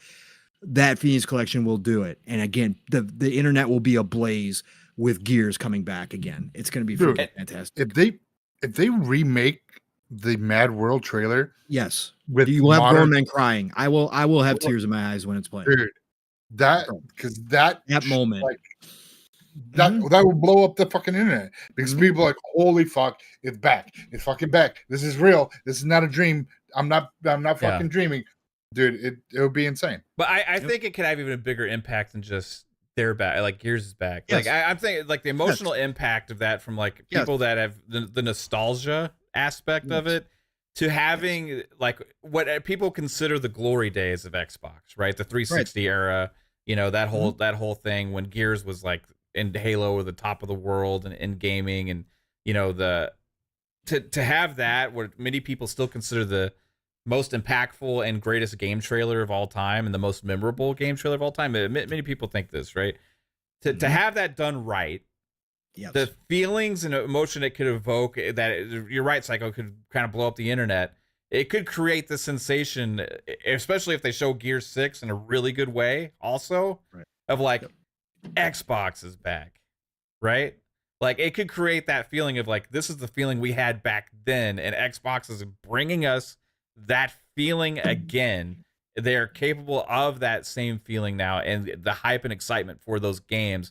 And if you have a killer ass show with these other first party games, Perfect Dark shows up and absolutely blows our fucking minds. Indiana Jones shows up again, which is already getting a lot of hype and blows our minds. Then you have this flight simulator game that looks better than anything we've ever seen coming out, and it's actually launching on consoles. We already are off the heels of Hellblade 2 setting the world on fire with maybe the best looking game of all time ever to hit consoles at that time. And you're going to be riding this high potentially of all this stuff. And if you fucking end it with that, you're talking about a mind shift, right? Or basically a tone shift like that could have that impact. And I hope you guys are getting these fucking chills right now too, because there is so much possibilities that could come from this show, because they have so much. They got fucking ABK now. If they reveal like a StarCraft, could you fucking imagine the amount of talk and hype about that? Like, it would be nuts. They could hit all the notes. And what if it is there with a new Doom or a Quake reboot? Bro, I'm telling you, all the classic, what you were just talking about, Matt, all the classics being at this show, being rebooted, teased, showing off. Again, the nostalgia factor is huge, and people can downplay it all they want. But would that set the tone when you've got some of your best studios, right? Your best studios showing up with new games and remakes of what people consider one of the best trilogies of all time in Gears, like. And then you throw in a Doom or a Quake reboot. Like, you're going to have so many people from so many different generations, so many different places across the world that remember and have these favorites that we're hoping to see them again. Yeah, man. I mean, you're going to have people talking nonstop afterwards. You're going to, yes. Yes, these are these moments that they have that they can capitalize on if they pull it off, for sure. Do you have to bail, Pong? I do have the bails. Okay, I know Psycho does too. I'm gonna chill with Fuzzy for a little bit. We'll talk a little bit more about this before we head out. But Psycho, thanks for being here, man. Tell everybody where they can find you. Chat, thank you for coming out today and celebrating Mav's birthday with all of us. We know Pong was too busy to be here today, but it's okay. Me? I was too busy to be here? Or 3-bit. Sorry, 3-bit. Sorry. 3-bit couldn't be here. Anyways, yeah, y'all find me Psychonauts 8 everywhere on social media, and we'll be here next fucking Monday. FSP. Thank you, sir. Psycho. Appreciate Happy you birthday. as always. Thanks, man. Thank you. How old are you, Psycho? I'm still younger than you, so I feel good. I'm 43. I'm 43. 43. That's right. Yeah, but not as old as Fuzzy. Yeah. And then you and 3-bit have the same birthday, so that'll be fun. When that Yes, me. Oh my god, I said it again. Me and 3-bit have to celebrate the exact same day, but different years, of course. Right on, man. Appreciate you, dude. And Pong Soul. Yes, sir. Dude, thanks as always for being here, man. Like I said, we're gonna keep going for a little bit. I think Bob might be able to hop in here with me and Fuzz if he gets home in a little while, but gonna keep talking about the show. But I know you got to go, so yes, sir. Thanks for being here, man. Appreciate you. No, happy birthday again, brother. All love, man. You know it. So just I hope you had a great day, and glad I could be on the show with you on your birthday, man. Fuzz, Psycho, obviously, brothers, you already know. All love to you too as well. Great to hear you guys talking about this stuff. And of course, chat, you guys are absolutely incredible. To the chat, may the 4th be with you. So for those that do celebrate, obviously the commercialized version of Star Wars now with Disney, but no, it is a cool day, and obviously it's a great setup for the 4th of May. Xbox Japan actually is celebrating May the 4th as well. They put out a little tweet which I went ahead and reposted as well in the DMs and on X, but all of you, thank you for another fabulous Friday night here on Xbox Ultimate. Again, all the support, whether you guys are gifting, super chatting, or just chilling with us, even if you're just lurking. And like Mav said, if you pop in for a minute just to say hi or to say something bad to us, it's all the same to us. So nothing but respect and love to each and every single one of you who do this for all of our shows. Again, you'll never know how much these shows help us in other ways than just sitting around and bullshitting with some friends. It is one of my therapy sessions, right? This is fantastic. Thank you all for coming in here, enjoying the conversation, joining in the conversation with us. As always, I can't say it enough times to you. You guys know how to find me, Pong Soul, everywhere, Xbox, Steam, Epic's Game Store, GOG, whatever. Find me, I'll follow you back. Otherwise, tomorrow morning, got to set those alarms because Steele and I will be live, raw and uncut, for Living Split Screen. He put out the post today. So we are going live tomorrow morning, 10 a.m. Eastern, 9 o'clock Central. We'll be there for about 3 hours, a little over 3 hours. So you got to join us for that. You know what you're going to get there. We're going to get the chat involved. Steele and I are going to have a lot to talk about tomorrow. So be there for that. And then, of course, tomorrow night is the Shop Podcast. We are back this week after a week off. So, of course, it's PTK Blam. It is Fuzzy Belvedere. It is myself. And we will continue Living Split Screen because Steele is joining us tomorrow night on the Shop Podcast. So it's going to be a blast. The best way to end your Saturday night, 9 p.m. Eastern, 8 o'clock Central Time. Chill out. Have us on in the background while you're playing games. It's a cool time. Drop by the Shop Podcast. And then again, keep your eyes, ears open. I'm sure most of you can guess, but myself and 3-bit will be special guesting on a show Sunday afternoon. So get ready. Most of you probably already show up there, but get ready. We're going to be there. It's going to be a blast. And then, of course, next week it starts all over again. Tuesdays, Double Barrel Gaming is the channel. Boomstick is the man every 5 days a week, every day of the week. But Tuesdays, Xbox Factor Podcast, a little special, 12 p.m. Eastern, 11 o'clock Central Time. Be there for that. And then, of course, my week starts on PM in the PM Thursday, right here on the Fun Speculation Network. That's right. 7 p.m. Eastern, 6 o'clock Central Time, PM in the PM, Pong and Mav in the PM. Listen, y'all, it's the golden age of gaming. No matter what discourse is going on, craziness, weirdness, whatever, we all got games to play. Tons of games to play. So get out there, play what you love. Love what you play. Enjoy this time. And I'll talk to y'all real soon. Thanks, Mav. Appreciate Thanks, you, brother. Pong. Happy Thanks, birthday, brother. thanks, Later, dude. Pong. Appreciate you. Yep. Psycho, Good night, guys. appreciate you guys as well. Later. Thanks for coming through tonight. No problem. Anything from you, brother. Thanks, man. Love you guys. You're awesome. All right. Later, guys. Have fun. Later. Talk to you soon.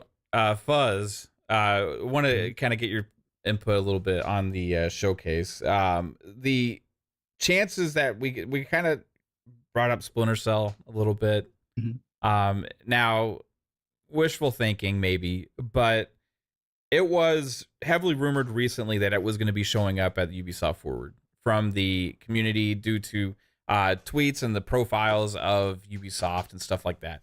So if that's the case, like last year was Star Wars Outlaws, like is this going to finally be the fucking year that we also have that moment? Because we talked about the Gears of War moment. Like, I'm just trying to paint this picture for an amazing show. Xbox, you got to be fucking listening to this, because this will set the internet on fire if you do this kind of shit, right? But I know Ubisoft would have to be on board with it. But like, is this, you think, actually possible or likely? I think it is definitely a possibility. I'm hoping it's likely. I see Ubisoft. The only thing I'm afraid of is that they get cold feet at like the 11th hour Right. kind of thing. Because it seems like they've done that before. 2 other times. So I would love for them to be like, all right, we're pretty much 90% the way through with the reboot, and here it is, and you just hear that sound. Like, even if they don't show gameplay, just the darkness and the sound, and then the 3 reflectors for the night vision goggles and stuff. That's all they have to show at Xbox. Like, and then show the the gameplay at the Ubisoft Forward the next day. But I think it's a possibility. The Star Wars Outlaws kind of put that as a possibility for anything future related with partnerships and stuff. And Microsoft has had pretty good relationship with Ubisoft in the past. I think they had the marketing rights for a lot of the Far Cries, or at least Far Cry 6, I know. And then they had the marketing rights for Division 1 and 2. So Yeah. I would say it would be in their best interest to have that, And Splinter they Cell have marketing. they have the history there too. Like, they can, if they're smart. I feel like the people there that are in charge of that kind of stuff understand the history with Splinter Cell and Xbox. So I don't know if there's any of the big Ubisoft games coming around the corner the next couple years. Like, that would be the number one for me. That would be the most important. So we'll see if that happens, dude. Because if you have that moment too, the goggle moment that we're all been waiting for at a showcase for so long. The one more thing. Oh my god, could you imagine that? Fuck, you have the whole Gears thing, and you think that's the end. And then and one more thing, and you fucking have the goggles, right? From Splinter Cell. Dude. I think the rest of that summer showcase stuff and all the stuff that follows would probably get lost in the conversation. I mean, except for the actual possible continued coverage of Splinter Cell on the Ubisoft Forward. But yeah, that would be a topic of discussion for weeks, months, until the game drops, basically. I think at that point. Yeah, it would turn it into super highly one of the most anticipated games out there, like, for sure. There's been such a hole in the genre for like the stealth, slow paced, more methodical, real true like sim stealth espionage game, and Metal Gear's been gone, Splinter Cell's been gone. We went a whole fucking last generation without a game, and we're already 4 years into this one without a Splinter Cell game. So I think it'll be a big moment for a lot of people. But I do think it's going to take that excitement from the old hats to generate the excitement for the players that aren't used to what that kind of game is. You know what I mean? Yeah. There'll be a lot of that. As far as the other first party games, Perfect Dark is a safe bet. I would say so. Like I've heard some rumblings that there's been play tests.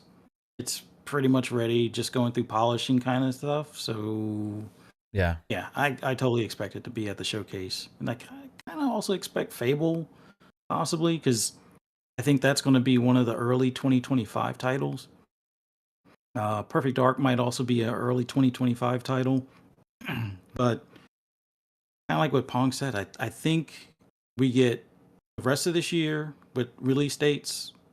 What's to be expected for next year? No release dates, or at least release years, would be about the only thing. And then maybe a couple hope and dream ones. And I think the Gears 6 would be that. I'm kind of thinking, and I know somebody had asked about it earlier in the chat. Forza Horizon 6. I'm still on board for 2026 being the year of the sixes. With GTA 6, Gears 6, Forza Horizon 6, and Elder Scrolls 6. Although Elder Scrolls 6 might get pushed out of 26, but Yeah. I think they're going to try and target it for 26. Forza Horizon 6, I think, is 26 because Fable will be in 25. And they don't really need to release it this year.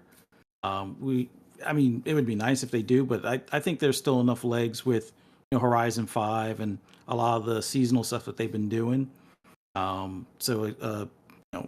Forza Horizon 6, that could be like a hopes and dreams for cross-gen title for the next-gen console and the series consoles. And then, GTA 6, we all know. They say 2025, but I don't think they've ever released something on when they say they do. So 26 is probably the date it'll probably be. But there's just so much. And even if we just like think of some of the like third-party partnerships, like the Contraband title.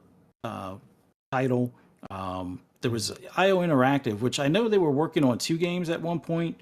One was supposed to be that James Bond game. Yeah, the other one was supposed to be Dragon was the other. The Project Dragon was the one that was originally thought, or maybe it came out that it actually is in the ABK FTC case, whatever, that it was actually being published by Microsoft.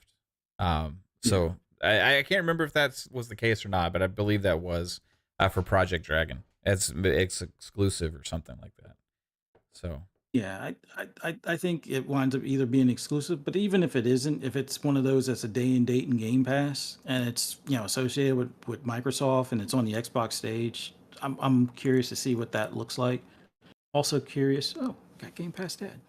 Also curious to see about the Project Shaolin. Like that's another one. Just being a Wu-Tang fan and having an idea that this is probably going to be either a brawler or maybe it's going to be like a shinobi samurai type of thing. That should make a interesting one and make an appearance at the showcase as well. So just so many titles that that they can pull out of the hat kind of thing. Man, the potential strong partnership wise, if they brought like if Team Ninja showed up and did new Ninja Gaiden, right on top of everything they've else. Been in talks about that. Yeah, it's like a new Ninja Gaiden. I think at that point would that would be like the third one from down for like a wow moment. Like you got the Gears, Splinter Cell, Mad World. People would be like, oh yeah, this is fucking crazy. All these like great Perfect Dark, throw that in there too, like old IPs coming back and stuff, and it'd be nuts, bro. Yeah. I want a show like that, just like everything we've been asking for like years to just show up, Bob, what's up, dude? What's up? How you doing, man? You got done with your show? You do a comedy show tonight? Yeah, I did a comedy show about 2 hours away. Just got home. Glad I could catch you guys. Happy birthday, Mav. Thank you, sir. It's been good listening to you guys reminisce about memory lane and what could be. Yeah, it's been a fun show. All great options. There's glad you guys are having fun. Yeah, man. Well, thanks for hopping in. We won't go too much longer, but I know it's late. And but you had a 2-hour ride? Yeah, it's about hour 45. It was worse with traffic, but that's the name of the game. Pow. Your show go good though? Yeah, it was pretty good. Not it was I've driven further for worse shows, so it was fine. Oh, God, have you seen the show Baby Reindeer yet?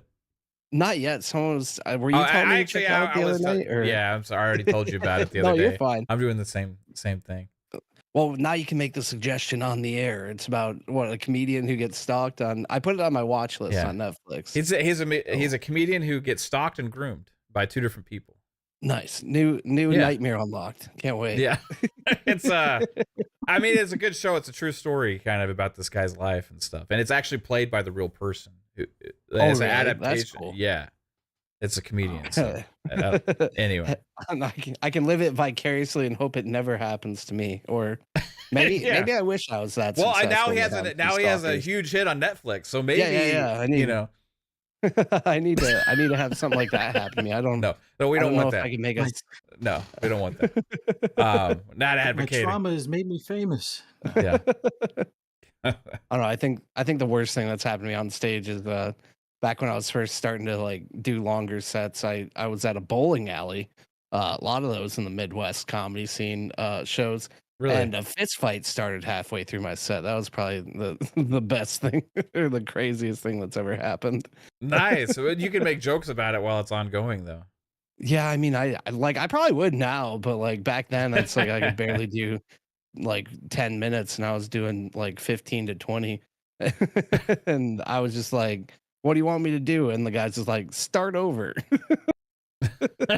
That's what my wife says to me a lot. a lot of fist fights happen in your bedroom, Mav. No, it's about. If at first you don't succeed. I'm, what do you want me to do? Anyway, Spartan 661 with the 5 gifted. Choo choo, motherfucker. Hey, appreciate you, Spartan. You are absolutely amazing. We're at I think Pong said we're at a fucking hype 12.8765 mega gigawatts. I don't remember what it was. And he said the goal was down to like 5,500 or so. I don't even fucking know, man. It was crazy. There was so many cars added to this train today. You guys have been blowing our minds, sucking our eyeballs out through our fucking eye holes. You guys are amazing. Spartan 661. Choo choo, motherfucker. I appreciate you. I'm trying to do my best Pong Soul, and I can't fucking do it. He's one of a kind. Fuzzy got stuck with a great grin there. Look at that smile. It's beautiful. It's such a great smile. So happy. It's like a Crest commercial is above us on the screen right now. Oh. Anyway, making Fuzzy laugh. So, what do you think as far as the showcase was announced, Bob? We have the Call of Duty thing after, right? They have Stop so motion many now or something. What's going on? Yeah, you're like either I'm lagging or you're lagging or somebody's lagging. I'm not sure. I think I'm lagging Discord. I think it's you. Yeah, for some reason. because your camera's all pixely and Bob's is fine. Yeah, it's gotta be. Yeah, it'll come back. I'm sure. It's coming back. So we had the You guys hear me or am I? Yeah. muted? Yeah, we can hear you. Are you here? Do you hear us? Yes, yeah. Okay. I think we're good. I think you're back. So they have more games to show potentially than ever before. We already kind of know it possibility of some of them, right? And then we're kind of been trying to speculate on the length of the Xbox show, knowing that they have the Call of Duty thing afterwards. Yeah. Last couple years they did 90 minutes. Do you think they stick to that, or do you think they go longer? Oh, brother, it's gonna be long because we're talking about the end of days. The time is nigh. Xbox is gonna stop making hardware and they're gonna start getting real on every single platform. The sky is falling. Sell your Xbox. No. I think 90 minutes is a good time frame. I think that's probably pretty practical. I feel like we're getting to a point where there's like a pattern year over year where they've been at least consistent in like their shows and everything, with like the beginning of the year update and then having like the indies and then doing like the summer showcase and then something in the fall. Like I feel like they're getting to a point where they've decided that that's probably a good time frame, and then having like a partner showcase afterwards for whatever big game, which Call of Duty. I don't know. I don't have a joke for that one. I'm a little bit burnt out, but No, you're fine, man. But no, but you guys talking about like all the possibilities and the Yeah. speculating on everything being worked out. Like, yeah, it'd be good to see Perfect Dark. Like, obviously, we should be seeing more of Fable. Hopefully, some actual confirmed gameplay on that. I got a question and about then- Perfect Dark. Yeah, Specifically, do you think, okay, because I think it's first person game, right? But it's dark. There's been an outcry that it'd be third person, or a lot of people want it to be third person, right? Do you think that it matters? Like, because we were all expecting Indiana Jones is going to be a third person game. Then they showed it, and it's Yeah. like, this is an awesome looking first person thing that we've never really seen something like it before. You know? Right. Do you Well, think it's like an adventure game, yeah. right? Do you think it matters, like, if Perfect Dark is first or third person, or like it will tarnish it? I mean, if I it's not, I or- could play either. I mean, like it's classically a first person game, Right. right? Like what the Xbox 360 game was first person also, right? I all didn't of play that them, one too all of much. them so far Yeah. were first person, so it's a first So, I person mean, franchise.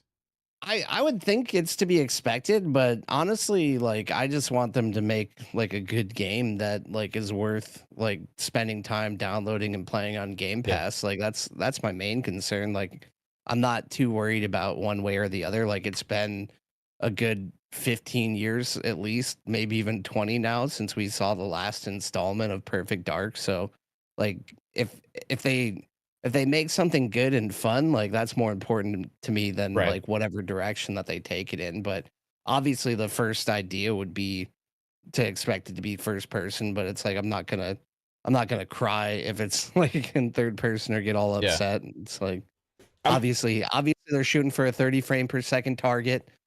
60 frames is only that's DLC now. We're the beta testers. It's gonna be released on all platforms. I don't know. We at this point it just feels like everyone's just gonna pick something to complain about, and then it just gets exacerbated by everyone that hates Xbox, and then all of a sudden it just ends up being a pretty solid experience overall. It seems to be how things go these days. You just described Starfield.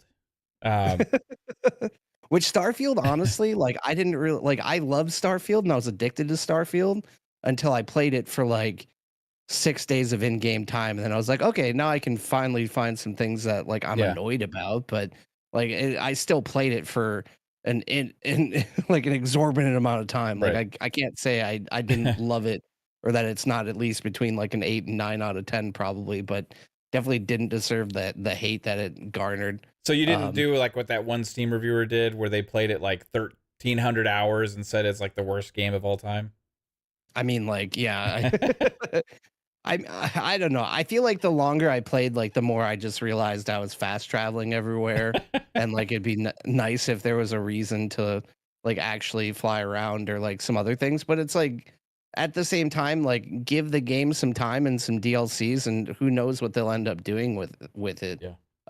But like as a base game, like I feel like going back to Fallout, like one of the things I've mentioned on like other podcasts, or I think I might have said something about it on Monday, like going into Fallout, like seeing like the detail of like just when they spend all the time on one big area instead of like Mm-hmm. 1,000 planets and having like the different types of bases and things that populate, because there were still some pretty big and dense areas, but it's kind of nice if instead of just spending like 30 minutes at each one or like an hour tops at each area, that you actually could get lost for like multiple hours on a planet per se. But it's like it doesn't get repetitive until you've actually like put like 50 to 100 hours into it, I don't feel like. So Right. but yeah, that's a side thought. But definitely the time frame of the showcase, like 90 minutes. I mean, seeing more of the games that we expect.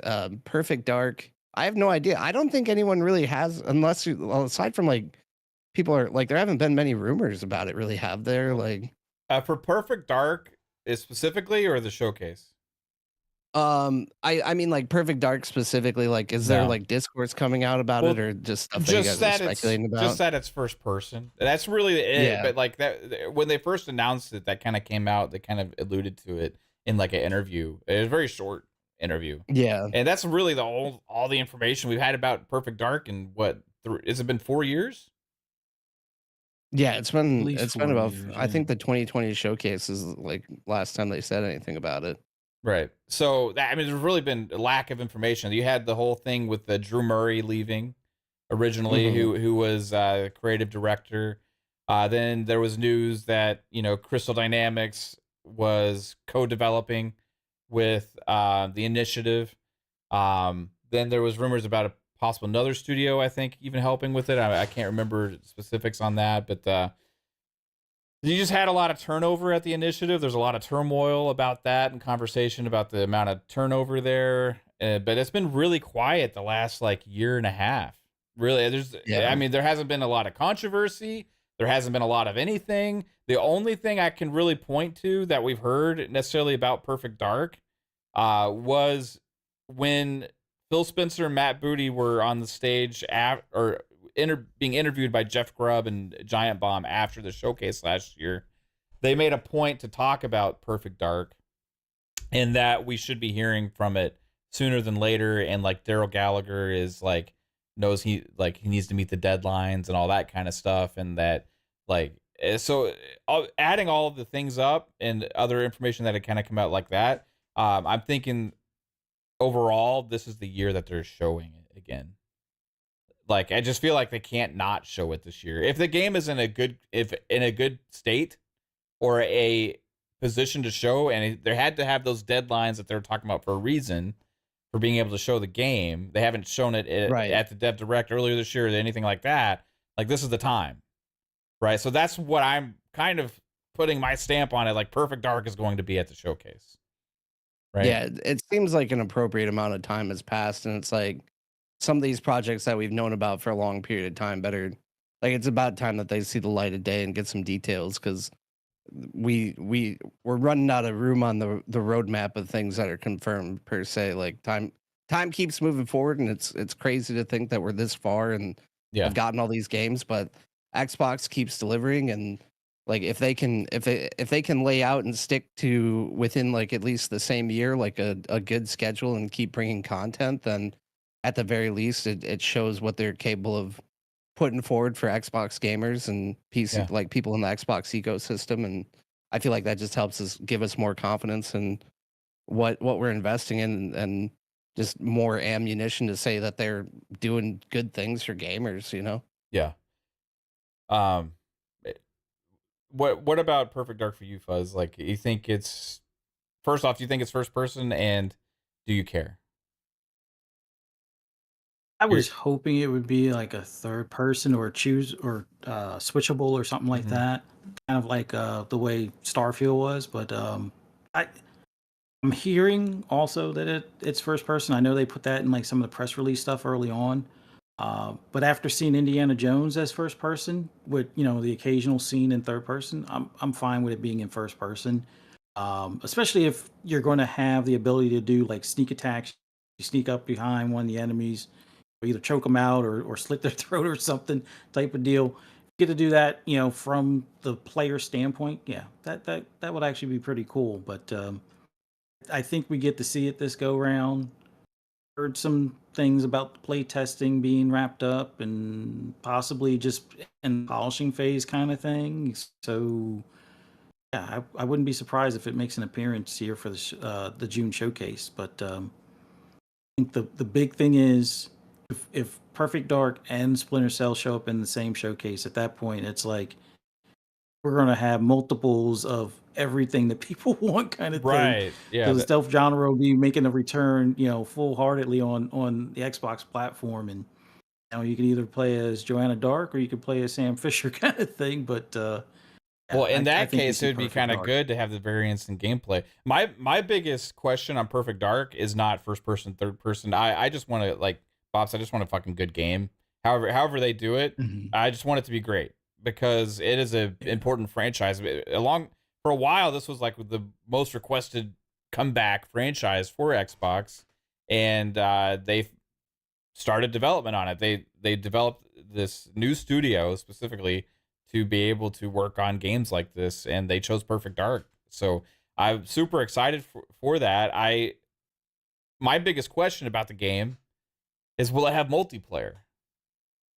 Mm. That's what I'm curious about more than anything, because traditionally Perfect Dark has had multiplayer, right?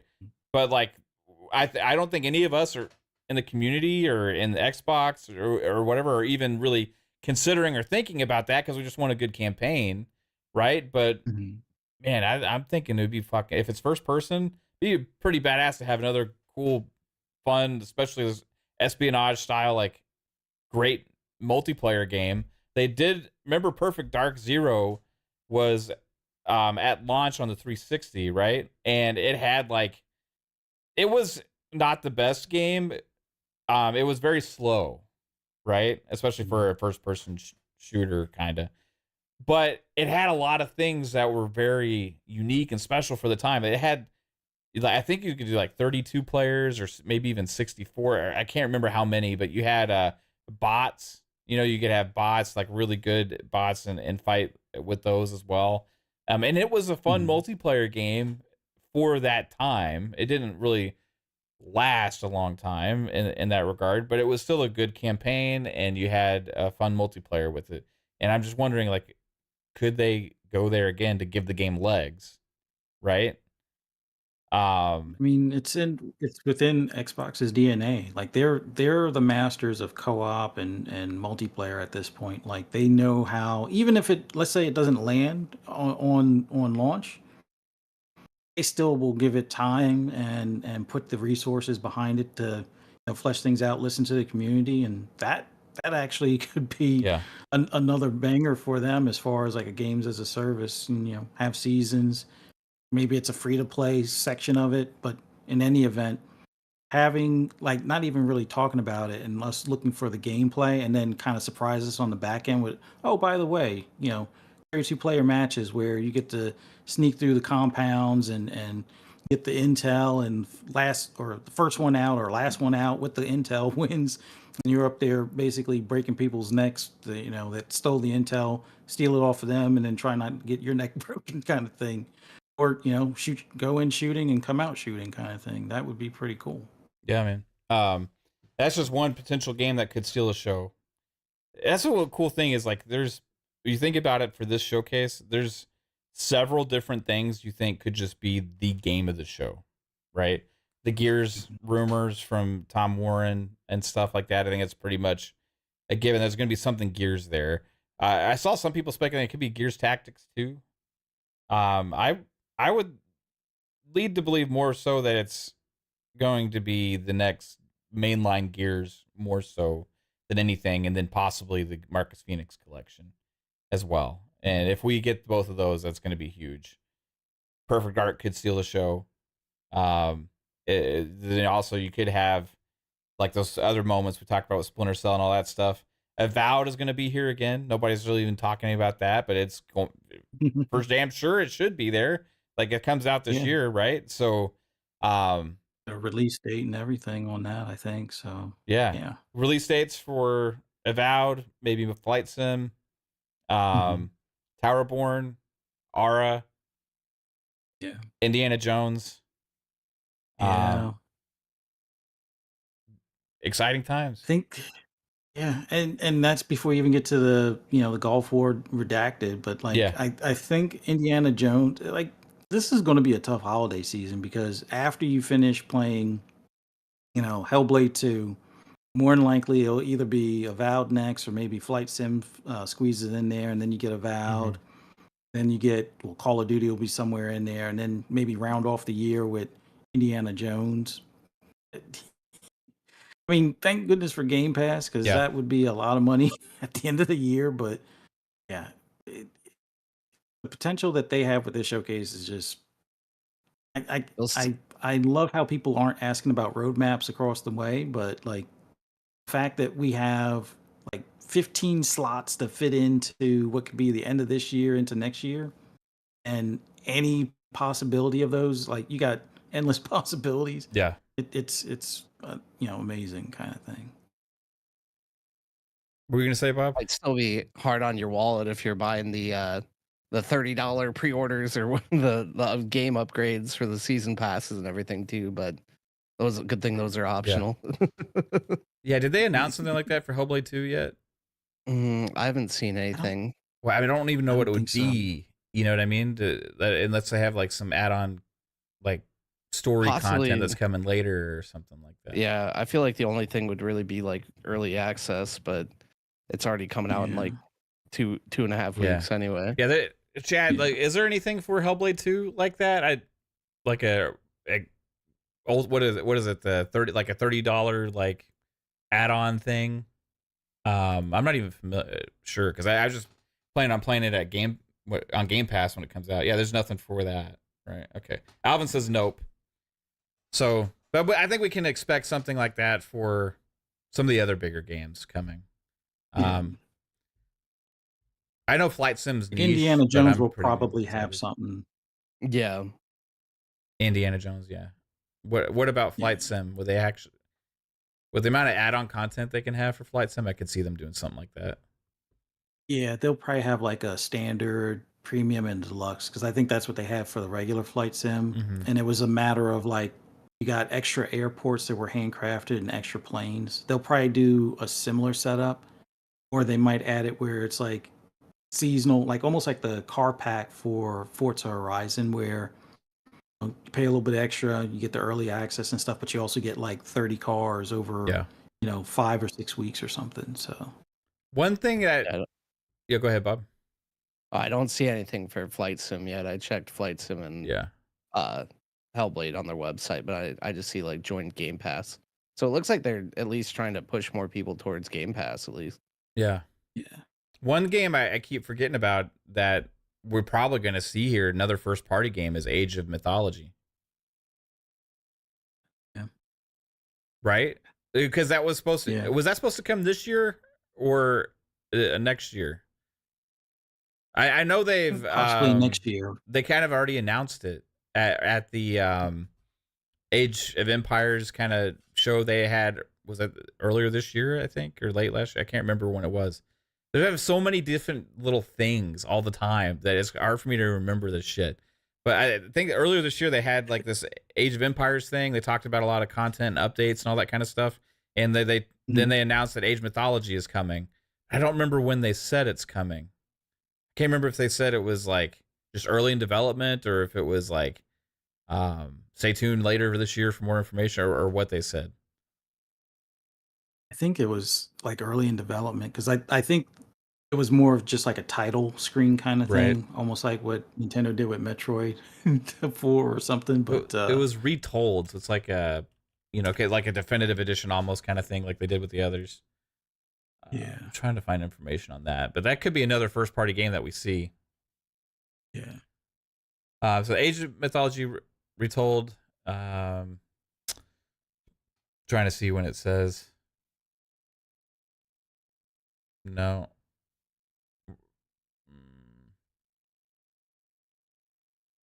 Okay, maybe coincides with World Judge Studios' big announcement. They are working together to bring 2024 spells. Great, exciting times for stalwart real-time strategy fans across all platforms. I don't know. Chat, help me out. Does anybody know if Age of Mythology Retold is slated to come out this year? Is this year? Emmett says. Fuck, man. That's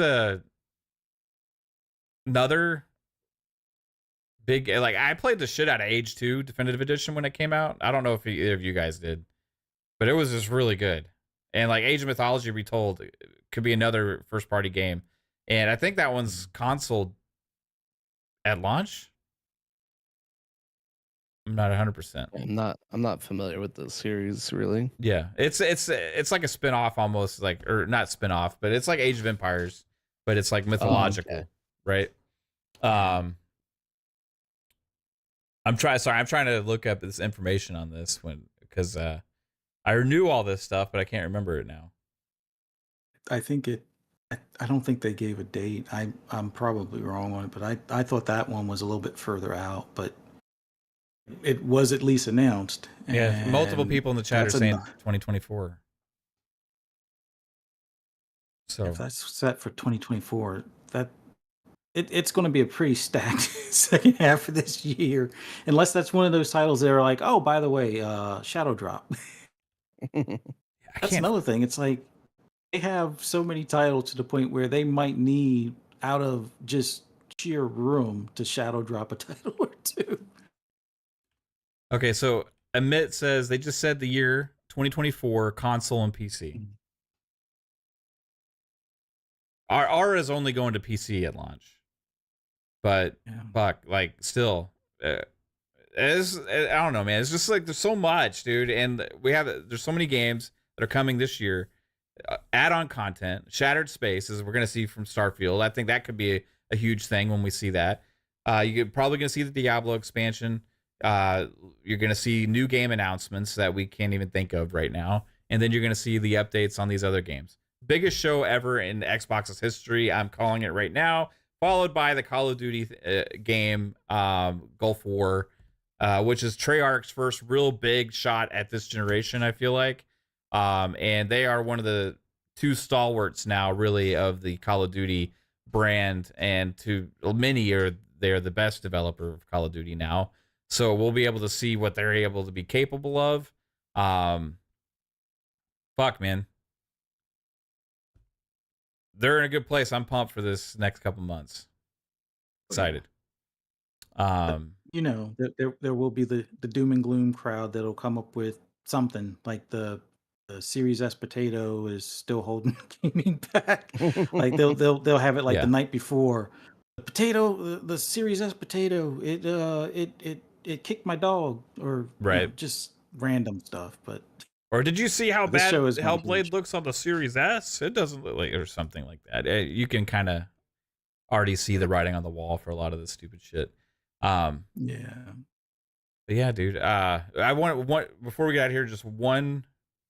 We'll do that. I'm sure we'll have this conversation like 10 times before the actual showcases because it's so early. But we just got the official announcements for it, right? But I'm gonna have one like dream announcement for the Xbox showcase, Bob. Pull it out of your ass, whatever you can come up with. I don't know. For me, like dream announcement for the showcase. I mean, I think like I don't know. I don't know if they're gonna show anything about it, but I would love to see like announcements about a Xbox handheld or like a Microsoft official like handheld gaming PC would be really cool to see news about that. Really, I'm holding out hope for like news on whatever's coming next for Halo. But I feel like that's probably down the line a little bit. But with like Halo Infinite, what they're doing with it, it really seems like it's entering a later stage of like their life, their timeline here with introducing like the exchange and everything. Like it doesn't really seem like they're breathing new life into that. So maybe holding out hope for a new Halo with like a battle royale or like some other new game types, things like that would be really interesting to see. I'm trying to think of anything crazy, but That's good I enough. think those are pretty safe bets that are pretty good dreams for me. Like I just Yeah. want a good Halo. That's all I mean, want, that's what you. That's really. like your favorite, man. That's what you're always doing is playing Halo, right? So I can't blame you there. It's like the one Xbox game that like I'll even sit down like because I mean like the updates that they have coming out now like I'll still sit down and I'll do my dailies every couple of days or like try and finish my weekly challenges when I have time to play, and it is still one of my favorite games of all time. But yeah, I think those would be two really sweet announcements to see like shot out of a cannon that there's a slight chance, but probably not. Who knows? Type of deal. But Right. that's what I'd like to see. That's the world I want to live in. Right on. Don't blame you whatsoever. Back from the dead, member for 35 months. Let's go.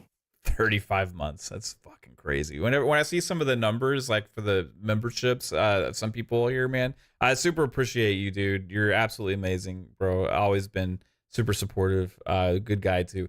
Says, happy birthday, Mav. Any plans for a 3-year badge? I don't know if YouTube even lets us do a fucking 3-year badge. Damn. I can't remember what the longest one is. I'll have to go and check and see. If there is a 3-year badge, we will implement a 3-year badge for sure. Because there will be there's a handful, there's like a couple of you that are on the cusp of actually hitting 3 years. I think you and 3-Bit and maybe like a couple more have a chance at hitting 3 years on the badges soon. So I'll see. I don't know if it's possible or not, but absolutely appreciate you, bro. Fuzzy, one dream thing for you, just whatever you can come up with. Oh. There's just so much to pull from their library, but honestly, for me right now, I want like a 2.0 update for Forza Motorsport, where Bathurst, I'm with you, bro. was not Silver Spring. Oh, maybe it is. What do you call it? Long Beach, and there's like 5 more circuits I can't think of right now. But have a lot more of those circuits that they've had in like the previous motorsports. Have those loaded in.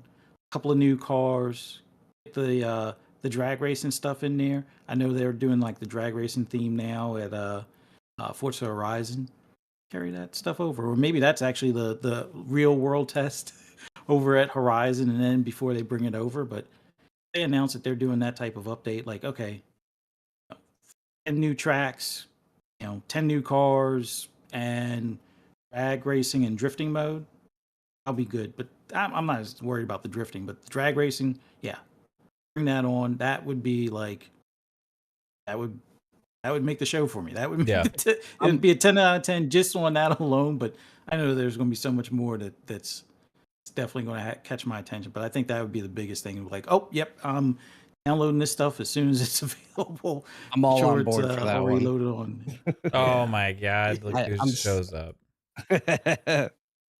Will. Yeah, I'm I still love convinced they're not going to give us the Forza that we deserve. Honestly, they could have just rebooted the original, and they didn't. Yeah, I still play it. I'm with Fuzzy on the whole like 2.0 kind of thing idea. Like, I feel like Motorsport is like got the everything about it that I love. But like for you, like you're looking for those specific things from like a 2.0 Fuzz, which I think probably I'm kind of in the minority with my things with Forza, right? But I feel like the gameplay is fucking top tier in Forza Motorsport. When you're on the track and you're doing the race and you're in your car and you're looking at the map, the course, and everything is just fucking like couldn't really be much better, right? I feel like it's just fucking incredible. I kind of miss the older career modes though. Exactly. Like, honestly. Yeah. Like it seems like it just penalizes you for like wanting to play the way you want to play.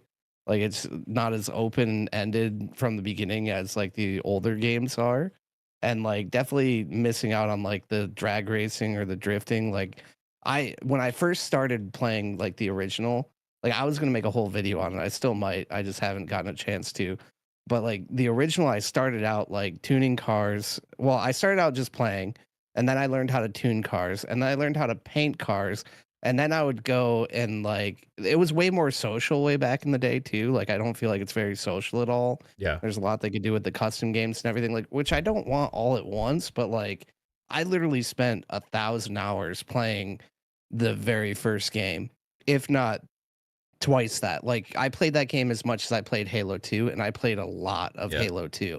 And like they've just over time they've just slowly like stripped away everything that I feel like the original had as far as like community and everything. Like they moved everything to the forums, and then I don't even know how active the forums or the communities are. They like completely changed, because you used to like be able to sit in a lobby of like 8 people and like show off your tunes and your cars. You can go do like ELO races and stuff. Like I used to have like, I can't remember what car class, but like almost all the car classes I raced, I had like a top 100 time on all the car classes and stuff. And it just doesn't feel like it's as easy to play it like in like, because it was like every single thing I put time into like was a whole game of like learning that in and of itself, like tuning for hot laps, tuning for oval, tuning for drifting. And it just kind of feels like that's gone away over time. Like I think 3 and 4 were the last games that really felt like that. And then now it's more of a games as a service. And it's just, I feel like it's a squandered property at this point. But you're right. The gameplay is still amazing. The graphics are good. It's just like there's a lot of like gameplay stuff that they really could bring back to it. But just for whatever reason, just that core of like what made that experience amazing is still kind of missing. Yeah, for me, like it's kind of what I'm alluding to. Like the when you're on the track and everything's great and it's amazing and all that kind of stuff, but like it's outside of that the game just kind of feels dry, right? It's just like a lot of games like that are kind of thrive on giving you extra things to do within the game besides just racing, right? Now I know the racing is 100% the by far the most important part, right? And I think they excel better than any other game out there with that. But the other stuff to keep you coming back, to keep messing with things and showing off and feeling prideful about the cars that you have and what you're doing and like what you've accomplished and all that kind of stuff, and having this kind of sense of like everything mattering, you know, a little bit. It's just not there. It just kind of feels dry outside of the track, and it's missing the spirit of what Forza Motorsport used to be.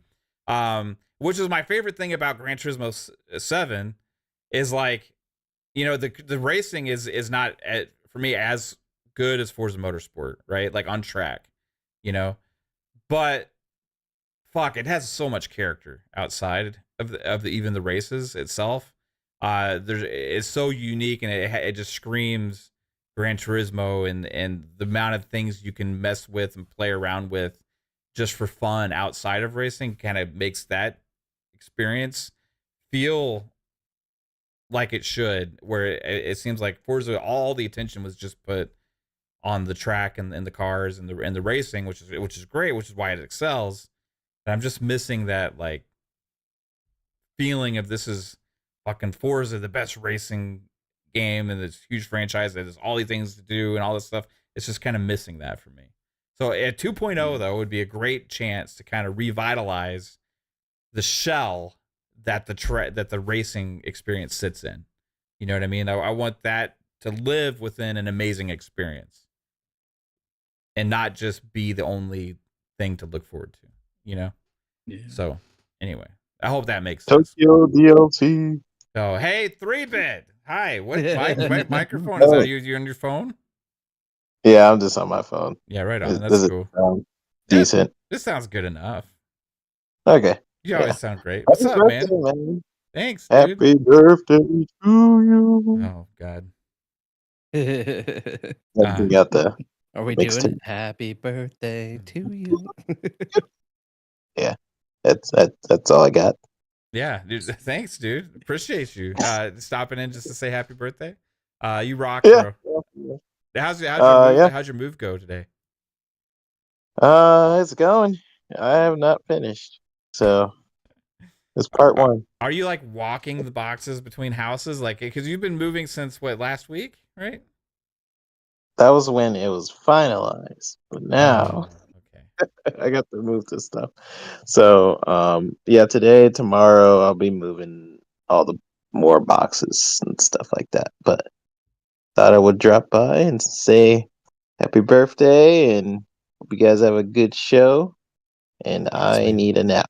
Yeah, you sound tired. You sound like broccoli margarita 3-bit on a at 3 a.m. on a Friday night 2 years ago, and you're staring at the skybox, shooting at your teammates, ready to pass out in Halo. That's what you sound like right now. That is me right now. That's a good description.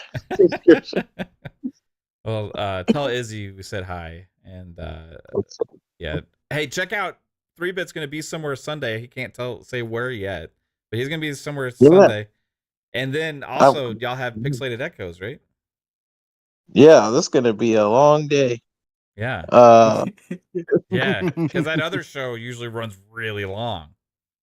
Yeah, and then I usually prepare my show like hours in advance, so I'm gonna see how that's gonna happen. But yep, that's gonna be fun. You could just be like me and not prepare at all. I could, but yeah. it's kind of hard to lay out. But yeah, we'll see. It'll be a good show. But right on, man. Appreciate you dropping by, dude. and I'm gonna drop out, but I'm gonna go to sleep. But good seeing y'all. Had to drop in, say happy birthday, and now it's bedtime. So Yeah. goodbye, y'all. Yeah. Later, 3-bit. Appreciate you, bro. Later 3-bit.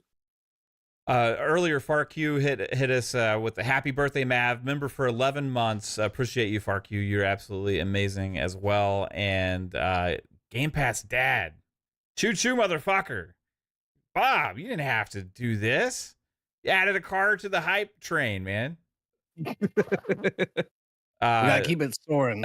Yeah, dude. We're at I don't even fucking know. This has been crazy tonight. We're at a Mach 74.59. It's pretty much like that. Something crazy. Something where people probably could not even exist in the realm of speed that we're in now on this fucking train. You guys rock again. Thanks, Bob. Appreciate that with the 5 memberships. Everybody here, you guys rock. This has been a fun show tonight, and it's been a fun birthday for me. So thank you all for hanging out and having some fun with us. But yeah, we'll kind of end it here, man. It was nice having 3-bit pop on for a minute. But Fuzzy, you have several shows you're on. You're going to be there with him on Pixelated Echoes as well. Mm-hmm. Tell everybody where they can find you. Oh, awesome show with you guys tonight. And once again, happy birthday, Mav. So thankful for letting me into your family. And man, just you're one of my brothers, awesome. man. Love you, dude. Appreciate you being part of what we do. Yeah, thank you so much for this, and thanks for just being awesome. Like that's I would say, even when I'm down as far as with gaming, you always like show the excitement and what this hobby is truly about and stuff like that. And I always greatly appreciate that, man. Thanks, dude. And There's a lot. always appreciate being on a podcast with you, Bob. Look forward to seeing you on Monday as well with Mr. Boomstick on Xbox Lunch Break Special. So definitely be looking forward to that. And everybody in the chat, thank you guys for coming out, celebrating Mav's birthday. Hit that like button if you haven't already. Subscribe if you haven't already. Greatly appreciate the support, everyone. And those that want to hear my rambles and rants on anything gaming related, just follow me on the app formerly known as Twitter at Fuzzy_Belvedere. As Pong said earlier, what do you call it? The Shop Podcast tomorrow night on PTK Blam's channel, 9 p.m. Eastern Standard Time, with me, Pong, and PTK Blam, along with Steel Rain as a special guest. Look forward to that tomorrow night. Pixelated Echoes with me and 3-bit at 8:30 p.m. Eastern Standard Time. Just do a search for Pixelated Echo on YouTube to find us. And then Xbox Lunch Break Special with me, Game Pass Dad, as well as Mr. Boomstick. And we'll more than likely have either Silent Cypher or Crispy Bomb as well. That'll be 12 noon on Double Barrel Gaming. And then right back here Monday night for FSP at 10 p.m. Eastern Standard Time. Hope to see you guys there. Thanks again. Yeah, thanks, man. Appreciate you so much, dude. As always, for everything you do with our shows and stuff. You're absolutely amazing. Bob, well, hold on real quick. Sorry, this is a super chat. Spartan661 hit us with a $5 super chat. Absolutely appreciate you. Spartan says, I found your channel during the pandemic. Been a fan ever since. I subscribed, but with the recession, it was hard to become a member. Thanks for gifts. Hey, dude, no problem, man. Thanks to everybody out there who also gifts on the memberships and stuff. Like I said earlier, like, I don't know, like, our show isn't the biggest or whatever, but like for me, it was always important to try and just have a good community of people who fucking like talking about games and are excited about gaming and Xbox and all these other things, right? And I feel like the support ratio that we have for the people that we have in this community is absolutely like second to none. You guys absolutely always kill it with support, and this is never expected. It's just always appreciated. You guys show up. But the most important thing is the interaction that you guys have in the chat and the community that you form together, and the conversations that you have. Because I really do feel like it's a fucking family. Like everybody that's here. Sometimes we have the knuckleheads come through and we got to kind of like to make fun of them and stuff like that, you know. But overall, it's just really important to me to what we have. So you guys make it. You rock, and appreciate you, Spartan, and as well as Silent Cypher, like the white guy in the chat shows up again, as we called him earlier. gifting the five fun speculation memberships. Choo choo, motherfucker. We're at a mock 8,072.65. And it's we're dead. We are absolutely Choo-choo, dead motherfuckers. now. Choo-choo. Our molecules are in space now. I don't know what to do about it. We've just created another fucking Big Bang here on Fun Speculation. Observe as our molecules swim through the atmosphere like the residual particles from Halley's Comet that I saw hurling through the atmosphere tonight on their way to an 8 billion level hype train. Choo choo, no beans. Hashtag no beans. There we go. No beans, motherfuckers. Keep those beans away from me. Or air horn, no beans. Do my best Pong impression. Yeah, he's fucking Pong's amazing. And then Silent Cypher with another $2 super chat says, I'm still super white, like translucent, bro. Yeah, that's good to know. So am I. I go out in the sun for 5 minutes. I come back, I'm fucking maroon. You know, we're content creators. We don't have much melanin. It's just like I'm like so pale. Like people ask. Fuzzy's default setting is higher than ours. People say, hey, why don't you take your shirt off if we donate 50 or whatever? If I take my shirt off, my camera will fucking get lens flare. Okay, that costs extra. Yeah, I would have to adjust the gamma and the contrast and the brightness. I'd have to turn off the auto white balance because it would get so fucking confused. Right? It just wouldn't work. So that's how white I am. Anyway, thanks, Brian. Appreciate you, bro. Everybody here is absolutely amazing. Game Pass Dad, where can people find you, sir? Yo, you guys, thank you again for always including me. And Mav, happy birthday, brother. Seriously, always appreciate you keeping me connected to the gaming world, even when I've been discouraged from it. You and like everyone here and like Blam, like definitely keep me motivated to keep talking Xbox, even when I feel like I'm not the best person to do so. Fuzzy, always a good time to be on the mic with you as well, brother. Always a good time. And at least you laugh at my jokes, not anything. But no, I freaking love you guys and everyone here. Like, community's amazing and definitely one of the best in the overall overreaching Xbox community. Definitely one of the best places. But yeah, you can find me here on Fridays whenever I'm not too busy. Trying to pop in as much as I can this year, which was going really well until I started doing more comedy. But if you can't find me on Fridays, I'll be here on Mondays, and been doing Mondays as much as I can on Mr. Boomstick's channel as well. So definitely keep an eye out for me there. You can keep up with me on Twitter, Game Pass Dad, also on Instagram, TikTok. I have a YouTube channel as well. If you like hearing my points of view on things or the way I talk about things or just overall memeing and hilarity short form content, that's what I do. Also stream on Twitch Wednesdays and weekends, usually around 10 p.m. Eastern time underneath Game Pass Dad as well. So find me there if you'd like to keep the conversation going. Yeah, man. Appreciate you, Bob. It was fun playing Halo with you the other day. Yeah, I forgot. I was going to say that. Thank you for jumping in for some Halo the other day, too. I was watching the clip back when you're like, thank you for doubling my KD ratio. It pretty much did, I think. Yeah. I think one game you had 25 kills compared I was dumping in that one. That was a good one. And then like, I don't know, the next game I think we all had like 5 together. Yeah. But that was when we ran into that elite squad. We ran into like a bunch of fucking Jaspers out there. Yeah, we'll have to do I'll have to pick a night and we'll have to try and get some bring the communities together for some Halo custom games. It's we haven't done that in a while. It's right for the picking. Yeah. Maybe this weekend I'll play some Halo and people can hop in if you want to. Let me know if you want to in the comments below. Hell on Twitter or wherever. If you did like the content no here, beans. Like, sub, notification bell, all that kind of cool stuff. Yeah, no beans. It should be the hashtag for the hashtag Halo, hashtag no beans, hashtag choo-choo motherfuckers, hashtag no beans, hashtag fun speculation, hashtag Xbox Showcase FTW. Hashtag 9 billion beautiful souls taking us on a hype train through the universe into infinity and beyond. That's right. Buzz Lightyear status for Mav's birthday. Choo choo. I am 41 years young, and I fucking don't want to be 42 or 43. Fuck it. When you get a digit after the 40, it's actually worse than the 40, I think. I thought that's how I feel in my 30s right now. Not to rub it in, but like, Yeah. like, Poor guy. I'm halfway to 35 already.